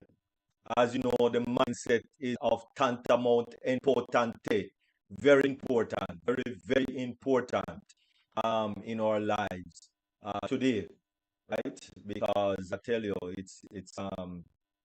it's what everybody has is a mindset. Everybody have a mindset. It's not something that you get. It's not something that you earn. It's something that you have. Everybody on the planet, every person on the planet, no matter how old, young, middle age, whatever your status is, whatever your ethnicity is, you have a mindset, right? Some persons are not able to express their mindset, but you have a mindset. All right. So let us grow that mindset. And of course, Queen Van Finn is ensuring that we grow our mindset. All right. And so thank you very much, Queen Van Finn, one of my favorite persons. Thank you very much. Really appreciate the lions in the room. So please don't be scared. She's very tamed, and she's not going to bite. No biting. She's a domestic lioness. Well, so no biting, no biting. Right, wonderful. Thank you very much, Queen Yvonne Finn. Thank you very much, Queen Kanla. Thank you very much, King Dr. John. And thank you very much, First Lady, Queen Dr. Benny. Really appreciate you in room. Yes, you're listening. Don't be surprised, man. Your name have to call, you know. You don't have to say nothing. You don't have to say anything. She's the queen. She's the queen, really? Yeah. She's first lady. So you just have to acknowledge the first lady. Whether she chat, she talk, or she spoke, it doesn't matter. You have to call her name in every webinar, whether she's with here. It's just the first lady on passive. Anyway, wonderful. King Dr. John, wonderful presentation. Wonderful presentation. Awesome. But as I said, I think that persons from them here $1 million, it's like you're excluded. You exclude. That's first of all, the first question in a person's mind. I don't have $1 million, so I am tuned out right away. Not with justice, not with this presentation per se, but it's just general overall. That's why those figures, I believe, it's just my belief. Hence those figures, people know that they should have will, they know they should have estate, they know, right? But I don't think I need to get involved with all that because I don't have those categories of money that is highlighted in these examples. So I am excluded right away. All right. So that is just my take on those figures that you presented on the beginning of the presentation. Anyway, all right, wonderful. We had our wonderful CEO this week, and if you didn't watch, please to watch. Get it straight from the horse's mouth. No, it's not a horse. Get it straight from Ashfari's mouth to your ears, so that you can deliberate what you think he's saying, personally. All right. But just to highlight a few things, right? He said that the SEC litigation have been challenging. However, it has been stressful. However, our case have been dealt with, has been dealt with, right? He will come on, right? He didn't say much on it. He will come back on another webinar and update us on what took place, I guess. All right, so that will be done on a separate webinar. All right, so stay tuned for that webinar where it unfolds exactly in a lot of details, I guess, but was the finding that is basically on the finish. All right, and so those information regarding the SEC will be given to us in a timely fashion. All right. Some people we trusted. Point number two. Some people that was being trusted was ultimately not with us. But Ashfari said that he took full responsibility, not passing the buck, not pointing the fingers per se, but those persons have been dealt with and will be dealt with, and etc., by the different legal directions. Right? The survey was another thing that he talked about, and the survey that was taken by us. He actually had three figures or three levels in his mind. He had a low figure, he had a medium figure, and he had a high figure of persons who would be involved or would get involved in taking the survey. And of course, when you take a survey, you just take a survey and go about your business and forget about it, you leave it alone. But one of the things that surprised him is that persons revisit the survey, apparently maybe to see if they put on the right answer. I don't know if there's a right answer or a wrong answer. But people revisit the survey at least 10 times for the day. My goodness, nobody not take survey and have it. But I mean, the only reason I went back to the survey was to give examples to others, to demonstrate, because persons were looking and seeing exactly where the survey was. All right, so we kind of did a overview of the survey on one of my deep dive programs, right? So, but apart from that, I mean, I survey is not is not taking an exam, you know. It's not like you can have wrong answers and right answers. You want to check and double check and recheck if your answers are correct. No, that's not a survey, all right? So anyway, for those who check and recheck and double check if the answers that you gave was, palatable to you, or I don't know who. Well, for you, very good, very good. But that was one of the things that's surprising, that people revisit the survey, over 10 times, approximately 10 times for the day. The day, not for the duration of the time, for the day.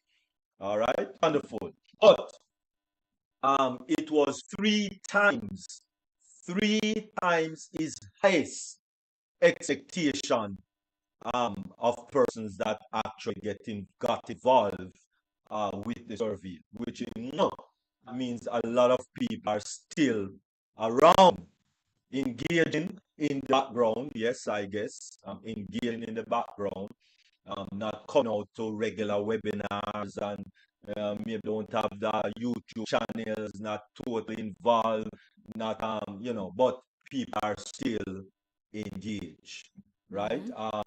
Hundreds of thousands of persons came on the webinar, the last webinar that we had, which is a good sign that a lot of persons is still around, still focused, right? Thank you all very much. But yes, you have a life to live, and I need to feed the mouths in your household. So that is also understood.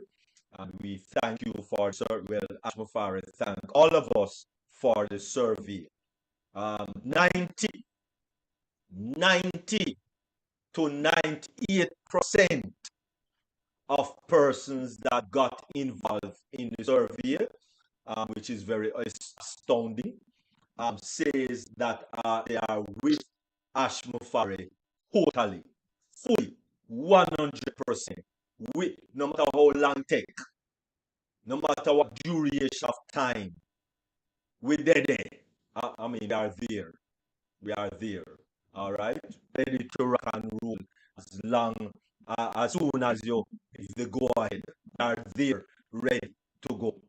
All right, so that is very profound. All right, and we are ready to go with a new vehicle. No bother with no chop work, but change no spark plug. No bother with all that. Don't change the ignition coil. No, don't bother with that. Don't change the tires them. Don't give it a new paint job. No, brand spanking new. That is just for you. Brand spanking new. That's what we want to see. Brand spanking new. Out with the old. Don't do that to your wives though. All right, but I do that with wives. No, out with the old and with the new. All right. Hey, why? Anyway, right. New vehicle. We need a new brand spanking new vehicle. Said 90 to 98% of persons that got involved. All right. In addition to that, some individuals that was a must, right, is no longer with us, right? Don't be distracted by that, okay? They had their agenda. We have our agenda. Ashmufare have his agenda. All right? Let us not be distracted. Right? Put on blinkers. What is happening on the side, leave it alone. All right? Never ask why. Don't be surprised. Don't ask why. Don't be surprised. Don't ask why. Don't be surprised. Don't ask. Oh, not without it on this webinar. No after party. Okay. All right. So let Ash Mufare be very clear. Any decision that we take is not lightly taken. It's not a spur of the moment. It will just come up out of a clear blue sky.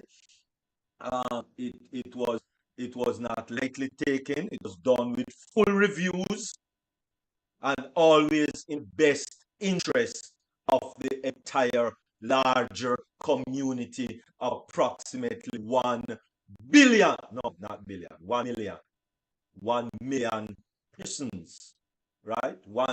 That's a community, 1 million persons, and that is his outlook at all times, all right?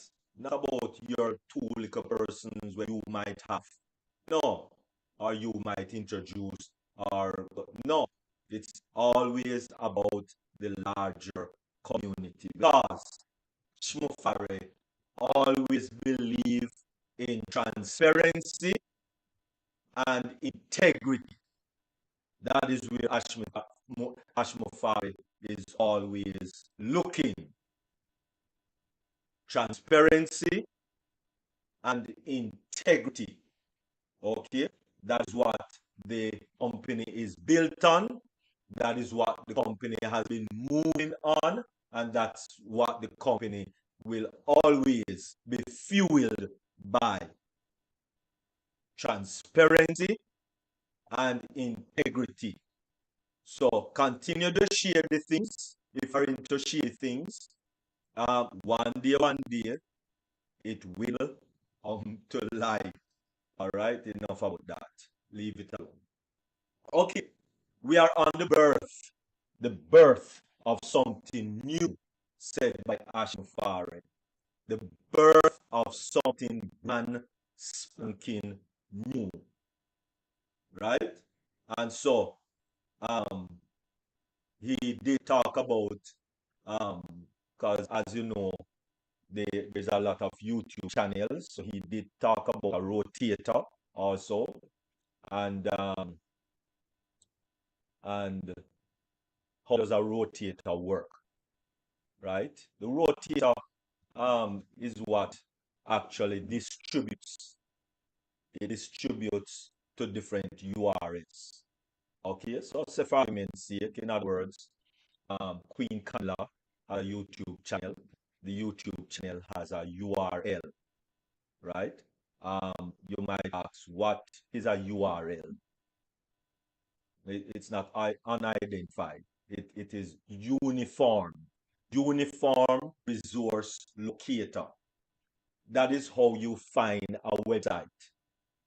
Simply put, it's a web address, right? That's all it is. It's a web address. URL is just a web address that points to your website, or in this case, what he did it for is the address for different YouTube channels. So for argument's sake, Queen Kandla have a YouTube channel, Dr. Benny, Dr. John, Dr. Patient, Queen Yvonne, etc., etc. All right, have a YouTube channel. Okay, so what they did is add all of these YouTube channels to the rotator. So you have one link, and you notice it was also one link, right? Which is oes.onpassive.com/update1. That was the one link that you were just to click on. And when you click on it, like I myself, I click on it, and it directed me to Canada YouTube channel where I could watch the program, right? Then someone else click on the link, direct them to Dr. John YouTube channel. Someone else click on the link, it directed to Dr. Benny.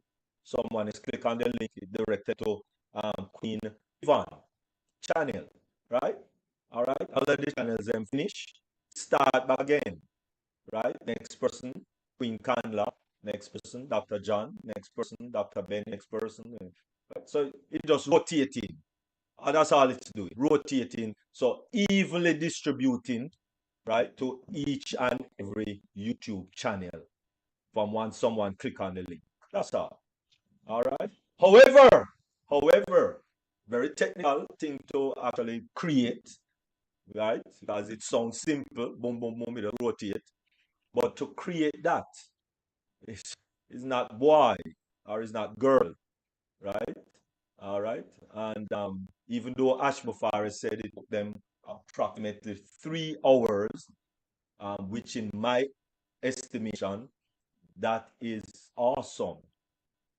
Awesome for a person. Well, Ashmara said a person and a half. I don't know how him get half a person. Well, him got jokes, you know. It's just that most people not hearing what he's saying. No, But that was Ashmafara full of joke. genius. Ashmafara full of joke. Him say 1.5 person. Oh, praise the Lord. 1.5 person that actually did it. All right. And yeah, there's a movie that say 2.5 man. I think, yeah, 2.5 man. Or 1.5. There's a movie or something like that out. But anyway, 1.5 person within 3 hours, boom, rotator was there. Even before he asked for it. Never asked for it. He was just looking for something generic, third party that him could just jump on and use and boom, boom, boom, boom, right? Boom. But no, that's a boss. Sir Ash, no man, we have one. We have one ready to go. No man, you're joking. I said ready to go. Can you imagine? Oh my goodness. That is the type of commitment and the team that he now has, ready to work, ready to go.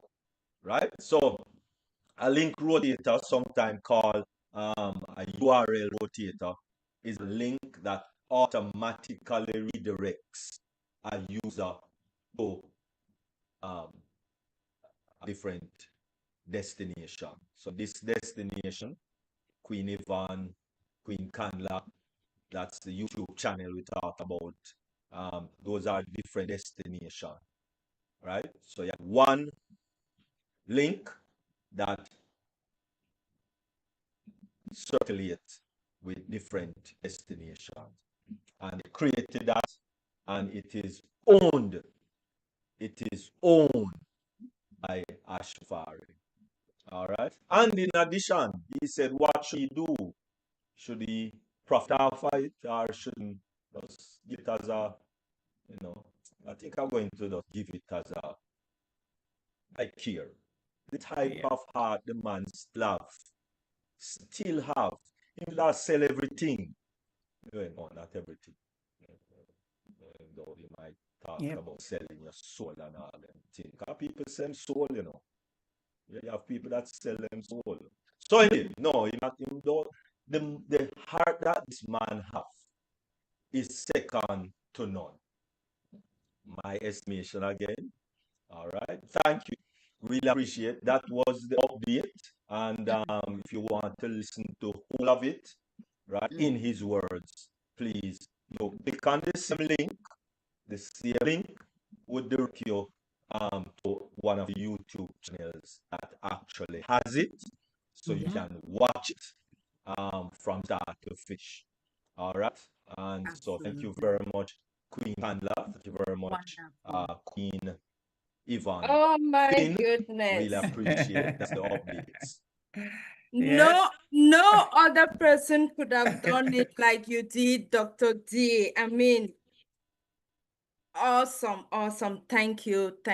And I mean, I would just say up till while we were about to begin the meeting, I logged into the OES, and as you're saying, the rotator is still working. Depending on when you click and which of the link you click, it takes you to different YouTube. On the day of the webinar, I thought something was wrong with my connection with my YouTube. You know, that was just me. I'm like, oh, this doesn't look right. Why should I be clicking on the updates and it's taking me to different YouTubes? So when you click, it will take you to a different leadership YouTube. You click, it takes you to another one. 15 minutes or 30 minutes later, if you attempt, it takes you to somebody else.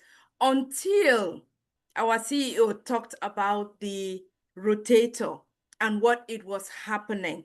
And that was when it rang a bell. But doesn't it sound like what he told us? This time, I'm not going to be doing the talking before we act. Once the action has been taken, you only get to see it already working. It was so exciting to see that, to hear that, and it is still going on. Oh my gosh. Yes, I feel it is. so excited. I hope everyone is. And actually seeing the OES, I mean, going in there and opening those links and seeing it working. Yep. It is working. So thank you, is. Dr. Derek. Thank you. Thank you for the wonderful updates. We truly Absolutely. appreciate you. Absolutely. Thank Yes, you. we do. Okay. At this time, while we prepare to go in for the Q&A, and then I would like to call on the team Q&A. Oh, I can see our First Lady, Dr. Benny, is here. Over to you and Queen Yvonne. Dr. Benny just smiling away there. We want to hear you speaking, Dr. Benny. Please come on. You know, I just want to be quiet. No, we're not having that. Well, this is where we cannot afford to have you quiet because exactly. You guys know how Dr. Derek knows what I will say. Greetings! Yes. Greetings, Dr. Benny. Oh man, happy Sunday, man. Happy Sunday. Happy Sunday. Happy Queen, happy. Welcome. Yeah. Well, are you guys excited? Oh, yes. I am excited. Jesus Christ. These are exciting times, Dr. Needed Benny. that energy, Queen Yvonne. I know. Wow. Hey, we are what? How many of us? 27. Come on now. How many people left? You guys knew that I was coming and you left. Anyway, happy Sunday. Happy Sunday, Dr. Benny. Happy Sunday. Before I say anything, you all know that I just want to take this special moment. First of all, I want to thank each and everyone coming here this Sunday. Exciting Sunday! You guys notice what King Dr. John said. Queen Yvonne. Hey, Mama me, man. Hey, sorry.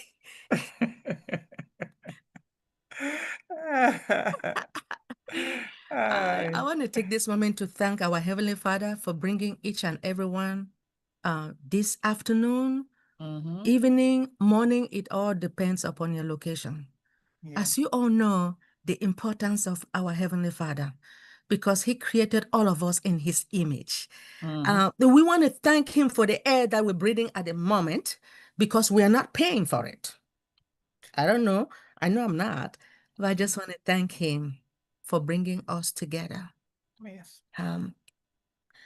Well, I'm going to introduce myself, and then I just want to thank my Dr. John and Queen Yvonne. I do, but let me just say, my name is D. Benny. Yes. And I am one of the question and discussion team here. I just want to thank you all for coming. Queen Yvonne Finn, proceed, please. I am Yvonne Finn, as you said, and I am also part of the Q&D team, and I am very, very, very excited to be here So thank you everyone for supporting us. We really appreciate you. No matter what the numbers are, you're all special to us. Thank you very much. Great. Before I want to thank our Dr. John, our King, Dr. John. Thank you so much for your remarkable presentation on this generational wealth, preservation, and efficient transfer. Your insight were truly eye-opening and invaluable. We deeply appreciate the knowledge and the wisdom you share to us today. We can't pay for it. I mean, I don't have the dollars to pay you. And Queen Yvonne Finn, I want to really take this moment to thank you for your wonderful mindset today. Your positivity and your wisdom has truly inspired myself, I believe all of us, to uplift us. May you continue to shine and spread the light wherever you go. Thank you, King Dr. Derek, thank you for your astonishing updates from our magnificent Mr. Ash Mufere, our CEO. We truly appreciate the clarity, the inspiration, the dedication you brought in sharing this important information to all of us. Now, as you guys know, this is question and discussion. If you have any question when it comes to mindset and our Dr. John, could you please raise your hands electronically, or you can write the question on the chat. Is there any excitement? Come on now. You guys know what has transpired, man.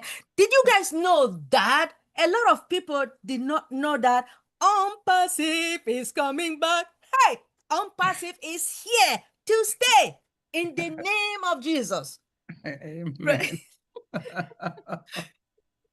Okay, all right. So shall I go to see what's on the chat, sister? Yes, please. Sorry. Okay, it's okay. I don't see any excitement yet, but I'd like to address some of the comments that I see here to, of course, Dr. John. So Dr. John is here with us still. So thank you, Dr. John.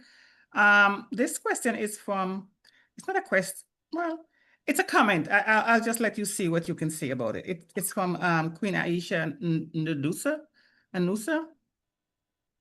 She's saying that those, I think she was referring to when you were talking about the situation with your daughters, your children with the car situation, right? So this goes back to that. So those details should be asked for before insuring the car, not while going for claim. Do you kind of ken what she's talking about there, Dr. John?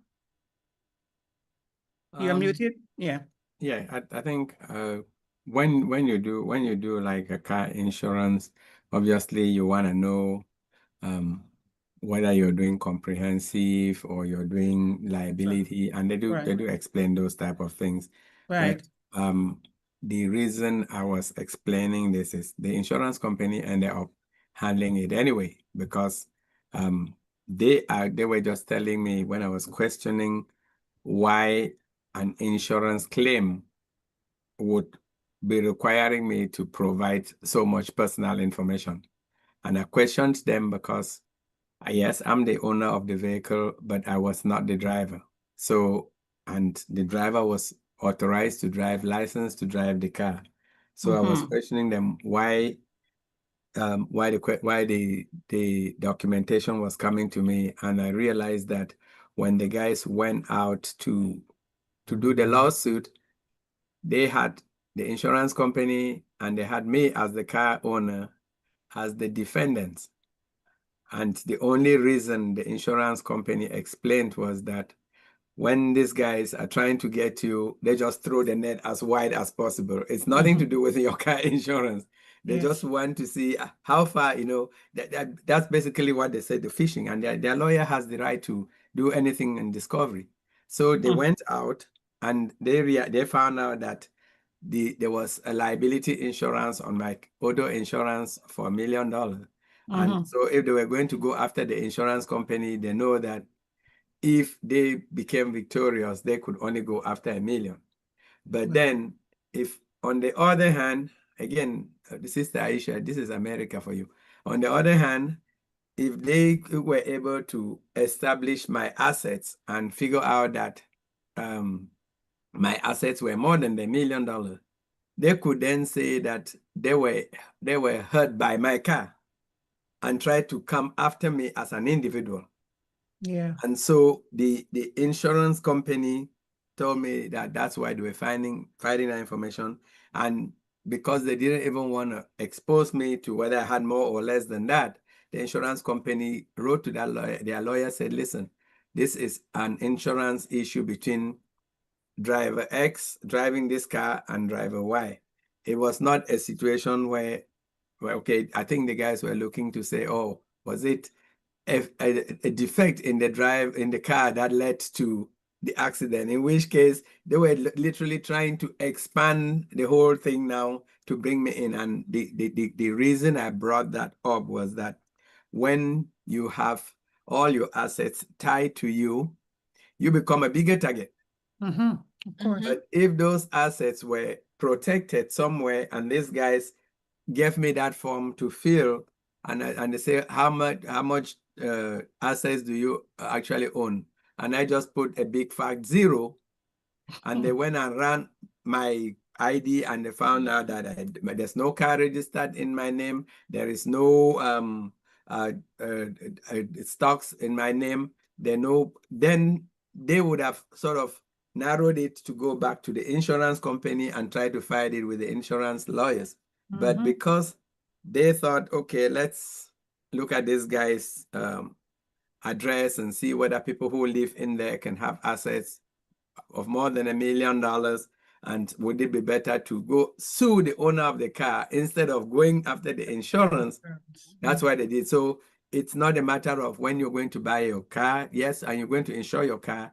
You want to actually get the appropriate insurance for it. That's a different story altogether. And as you were saying, that's applicable to maybe not everywhere. Obviously, it's not universal. You're talking about the US. Yeah, in the US, when they want to sue you, they have to go, they even find out everything about, can we bring your mother-in-law into the equation? If they can cast the net as wide as possible. I mean, this was a case that the other driver was literally in the wrong. Because there are all these lawyers advertising that just come, let's go try and claim some money, maybe you'll benefit. If we don't win, you don't gain. The guy came and started 2 years after the incident and started talking about how they were not able to go to work because they were having these sleepless nights. Once you claim those type of soft emotional things, but the story was that if you are able to, again, you don't have to have huge $1 million of assets. I'm just saying there that if the cost is reasonable, yes, your home, your cars, if you basically have a little trust, and as I think Shaggy did say, once you start then becoming the hunted, you better make sure that you have like a big protection on your back, because they're gonna target you and say this is somebody with worth. Absolutely. Yeah. All right. So the next point is from Grace McCandawire. She's just thanking you, Dr. John. She says, thank you, Dr. John. Now I have a will because of listening to your great presentation. So there you go. You've had one person at least, well, I know, more than as one, I'm sure, who's protected themselves with at least the will now. So there you go, Dr. John. People are listening. And let's see, who else is here? There, I know I saw some other. Brother Shaggy has said, as you suggested, asset protection, can you put a property that is debt-free into a foundation, Dr. John? Into a trust foundation, yes. If it's again, I would, once you start dealing with trust attorneys, most of the time, they tell you to put your assets, like if you've already paid off your property, I think it makes sense to put it in those type of a trust, because now, if I know now that Brother Shaggy his house is free and clear, and I know the house is worth a certain amount of money, yeah, people will go after him if they have to, because they want to get it. But again, when you talk to the professionals, they'll probably tell you that things like real estate especially becomes kind of tricky in the sense that you don't want to just dump it into your trust, and then somebody looks at that entire trust, and all of a sudden your trust is worth 5 million. And because let's say it was a rental property, for example, and you had tenants, and then something happened, and somebody wants to sue you because of that house, and now your trust has like $1 million. Your $100 house is exposing your $1 million assets. So a lot of the professionals will probably tell you to create a real estate trust or even an LLC that owns that property, and then the trust owns that LLC. Why? Because now if you get into a headache with that LLC or with that property, and it starts to become a big thing, you could liquidate that LLC and let it all carry the losses, because the losses will end with that limited liability corporation, and you will not go all the way to your trust. And so a lot of them will say, if you own number 1 High Street, you may just create number 1 High Street LLC. You own number 6 Main Street, that becomes number 6 Main Street LLC. But all of those are owned by your family trust, not by you, if you can afford to. And then that way, you can literally you can isolate each particular entity and get rid of it if the worst happens. If the worst happens. Okay, thank you, Dr. John.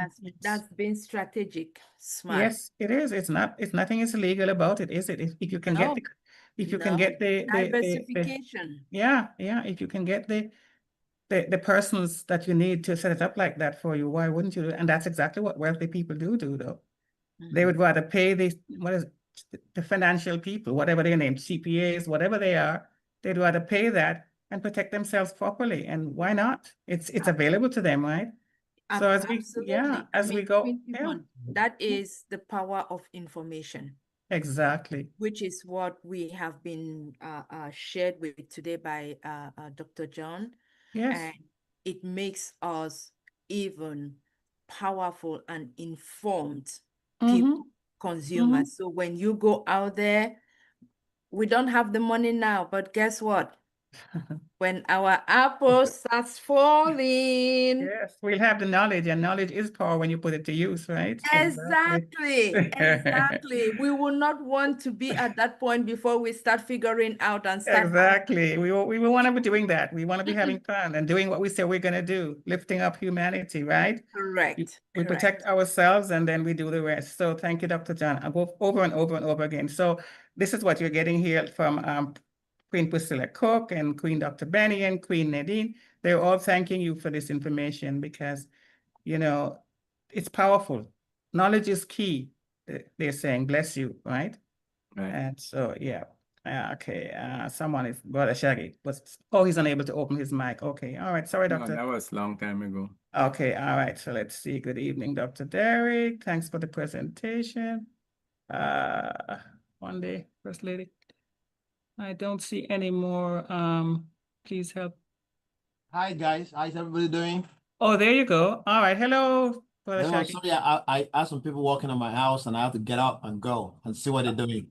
Oh, okay. Was my question answered, Dr. John? Can I put my house in the top? Now that it's split off? Yeah. Yeah, Oh, it was you answered. have a new question. Brashagi, I have a trust I can give you to put the name, your property in it for you. So I can benefit then. You know, I was thinking about what you're saying, right? This information, it's almost like it's in the books, but it's not delivered to us in the way that we can use it all these years. Yes. And now we have to just take advantage.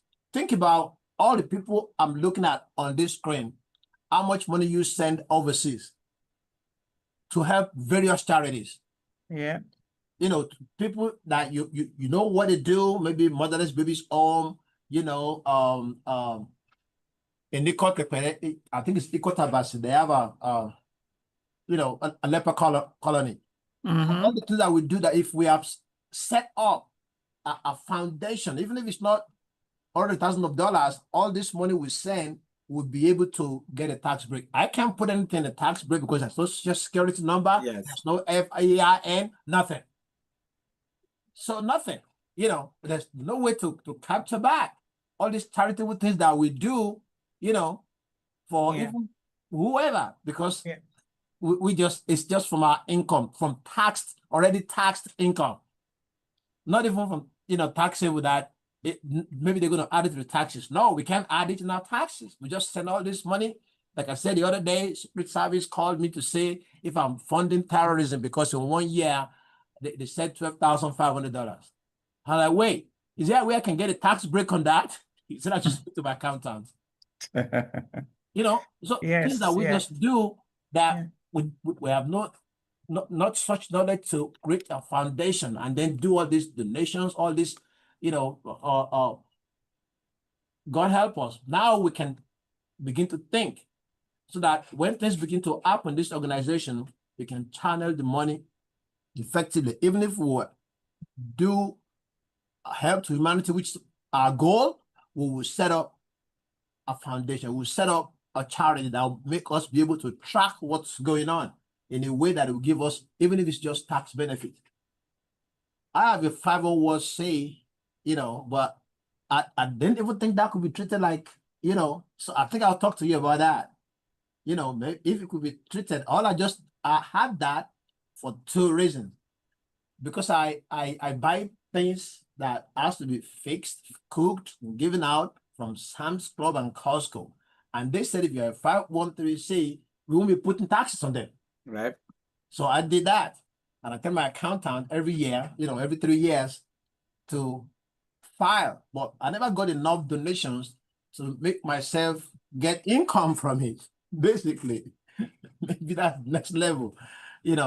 I can get someone to write some whatever that I can present that would allow me, and then now I know I just thought it's just to protect me from paying taxes here and there, and also when I file the taxes to be able to see that I'm not paying additional taxes on the part that we contribute to the organization. But now that it can be treated like a trust, I think I need to sit down with you and find out. These are my questions.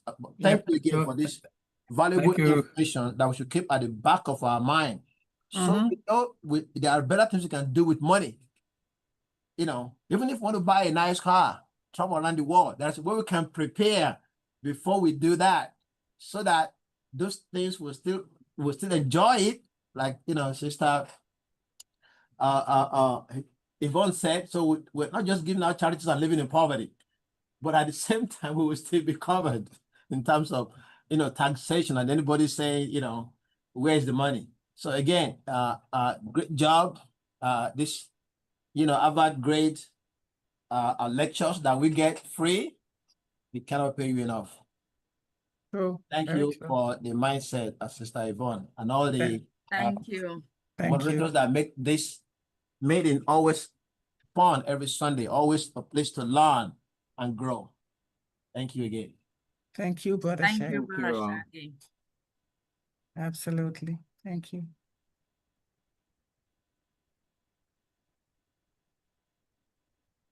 Yes.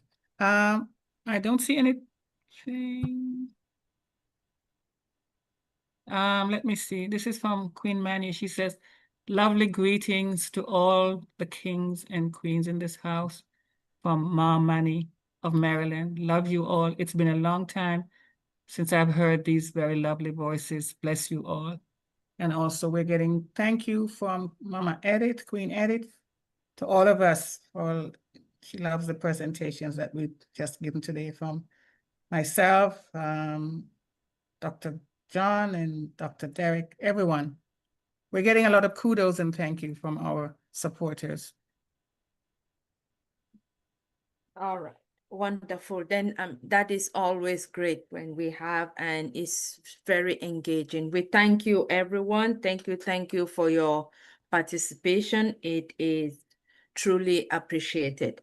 At this time, while we move on to the next agenda item, when we see we've gone beyond our time, then we know that it was truly a topic. Yes. Yes. So thank you for still being here, for the patience and still moving along. But we won't be long again. Let us just round this up now with the next couple of two webinar items. So at this time, I would like to call on our King, Dr. John, to give us closing remarks. Over to you, Dr. John.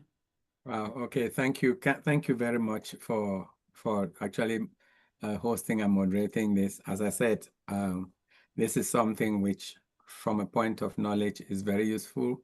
And just to say it over and over, it's meant to tell us that there are vehicles and tools out there that we should be able to reach out to the people that can actually help us. And when you're having those discussions with them, at least you have some idea of what it is that you're talking.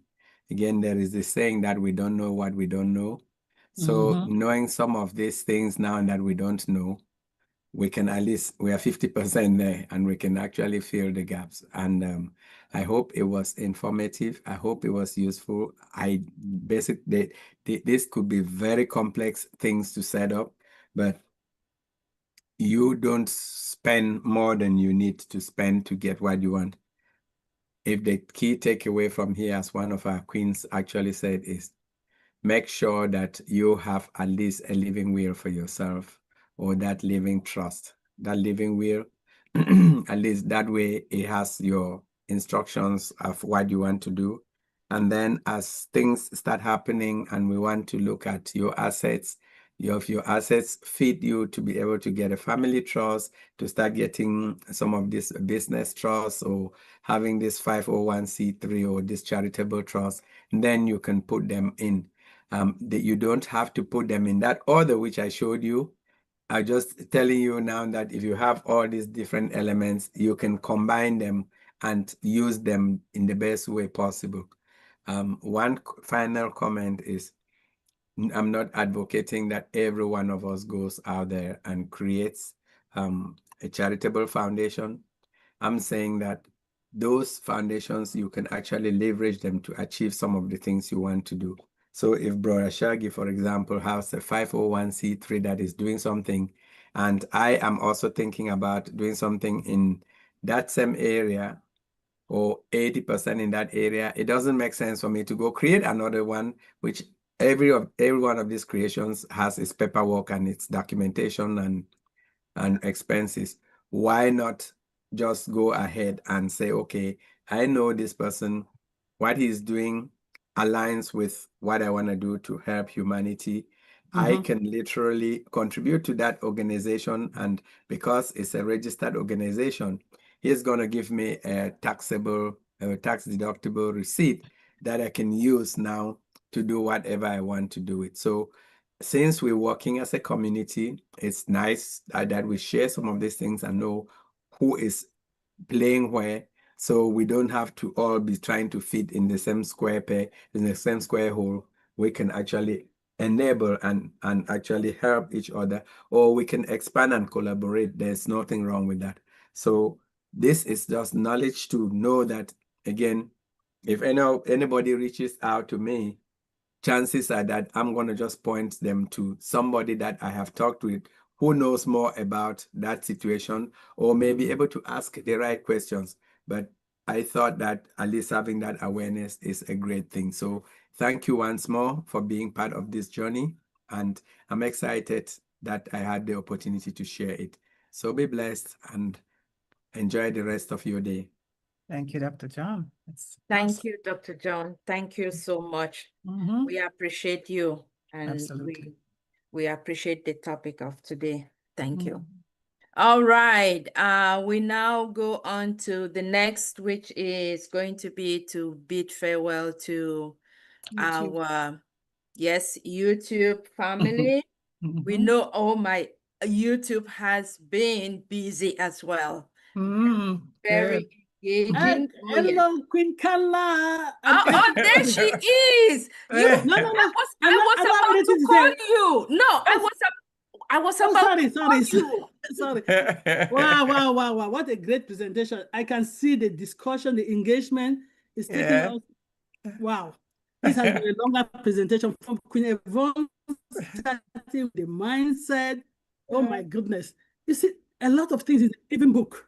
Whenever you brought it and link it in the living book, how we have to carry ourselves. Then I'm laughing. I was going to just share one quick story before you close. My mother, for blessed memory, my mom. I use mother-in-law because just for you to understand the relationship. We don't have law in my family. We decided we not use that word because once we become one family, we were one. Yes. And she kind of had a will, even though she was not educated. And because I heard people talk about estate, how much, how big. Let me tell you, what she was dividing, we were getting coins, okay? Coins. So that's her coins. She didn't want confusion. Yes. It was coins. If people in Cameroon, you have 10 francs, 5 francs, 50 francs, 25 francs, 100 francs, whatever she decided. Then some people had 1,000 francs. It was down to coins. She divided it to her grandchildren. Everybody had something. Wow. The point I'm making is that don't think it is too small. Exactly.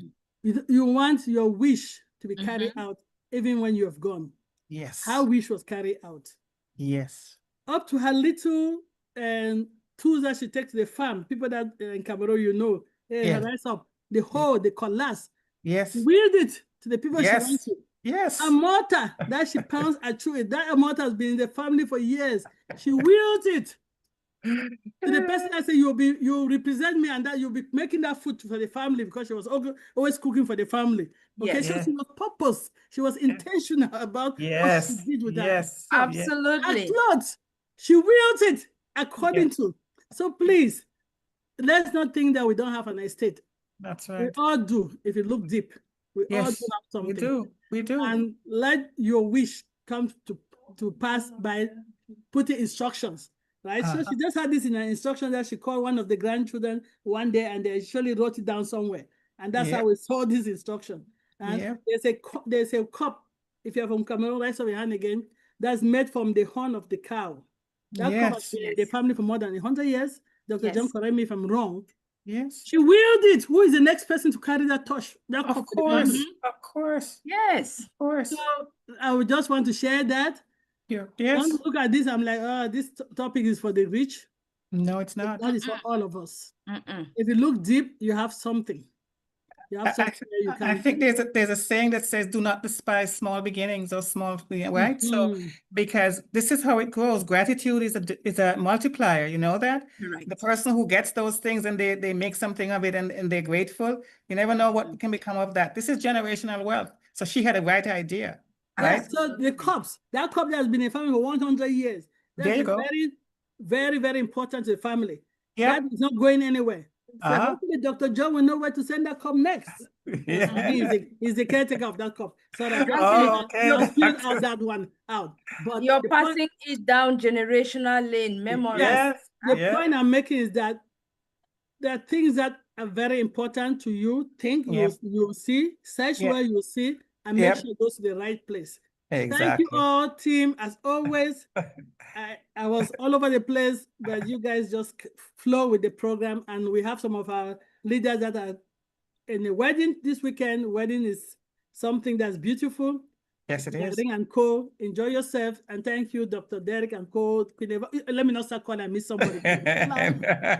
my first lady, Queen Dr. D, and for the presenter today. Yes. Thank you. You always show up even at last minute. Yes. And you always say that I don't know what I'm going to talk about. And you come and incite people here to discuss for a very long time. I love you all. Let me shut my mouth. Over to you, Queen Kanla. Thank you. Wonderful. Thank you, Wonderful. Dr. Patience. Thank you. Thank you. And not only coming here, but that's how our Queen Dr. Patience, Queen Kanla, before I forget, I dropped the link of the YouTube in the chat a while ago around 2:32. If you want to go back and replay and listen on that presentation and any other presentation you find on that channel. Correct. Please, we have a lot of knowledge here. You can go to the YouTube and follow. Thank you. All right. Thank you too. And if you don't find it, there are many more other YouTubes that carry that. So please pick up the link. And if you are not here, spread the word for other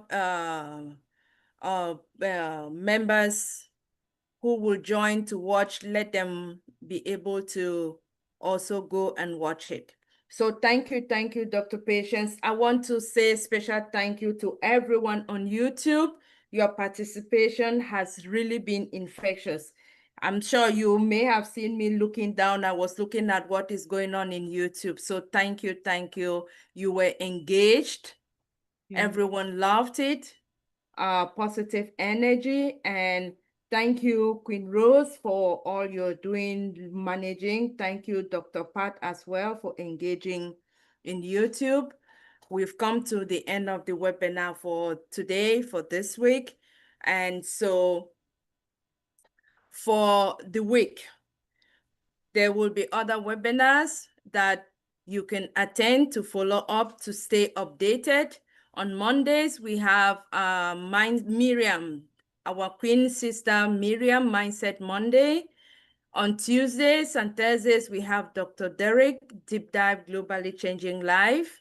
On Wednesdays, for now, we no longer have Queen Julie, but hopefully she will be back. And let us still continue to put her and her daughter Chloe in prayers, as well as all other family on Pacifian family who are out due to illness, whether at home or at hospital, or if they're taking care of family members. We extend our prayers to them all. And on Friday, we do have the live webinar session with our two sister, Queen Yvonne, but we do have the recorded that is on Monday to Thursday. So please, there are many more of these webinars that we can attend in preparation for us to get back here on Sunday, back again with the Dream Team. And also, do not need to forget, I think it's Old Passion, Malaysia, Thursday morning. Yes. Yes, please. There is also that you can join, and you can follow up with any other updates about what is happening in our company. So thank you all. And if you're able to join us on the Zoom, please do that at this time. Thank you. We love you. And we look forward to seeing all of you back sometime next week on Sunday. All right. Bye-bye for now. Bye, everyone. Okay. Dr. D, I think I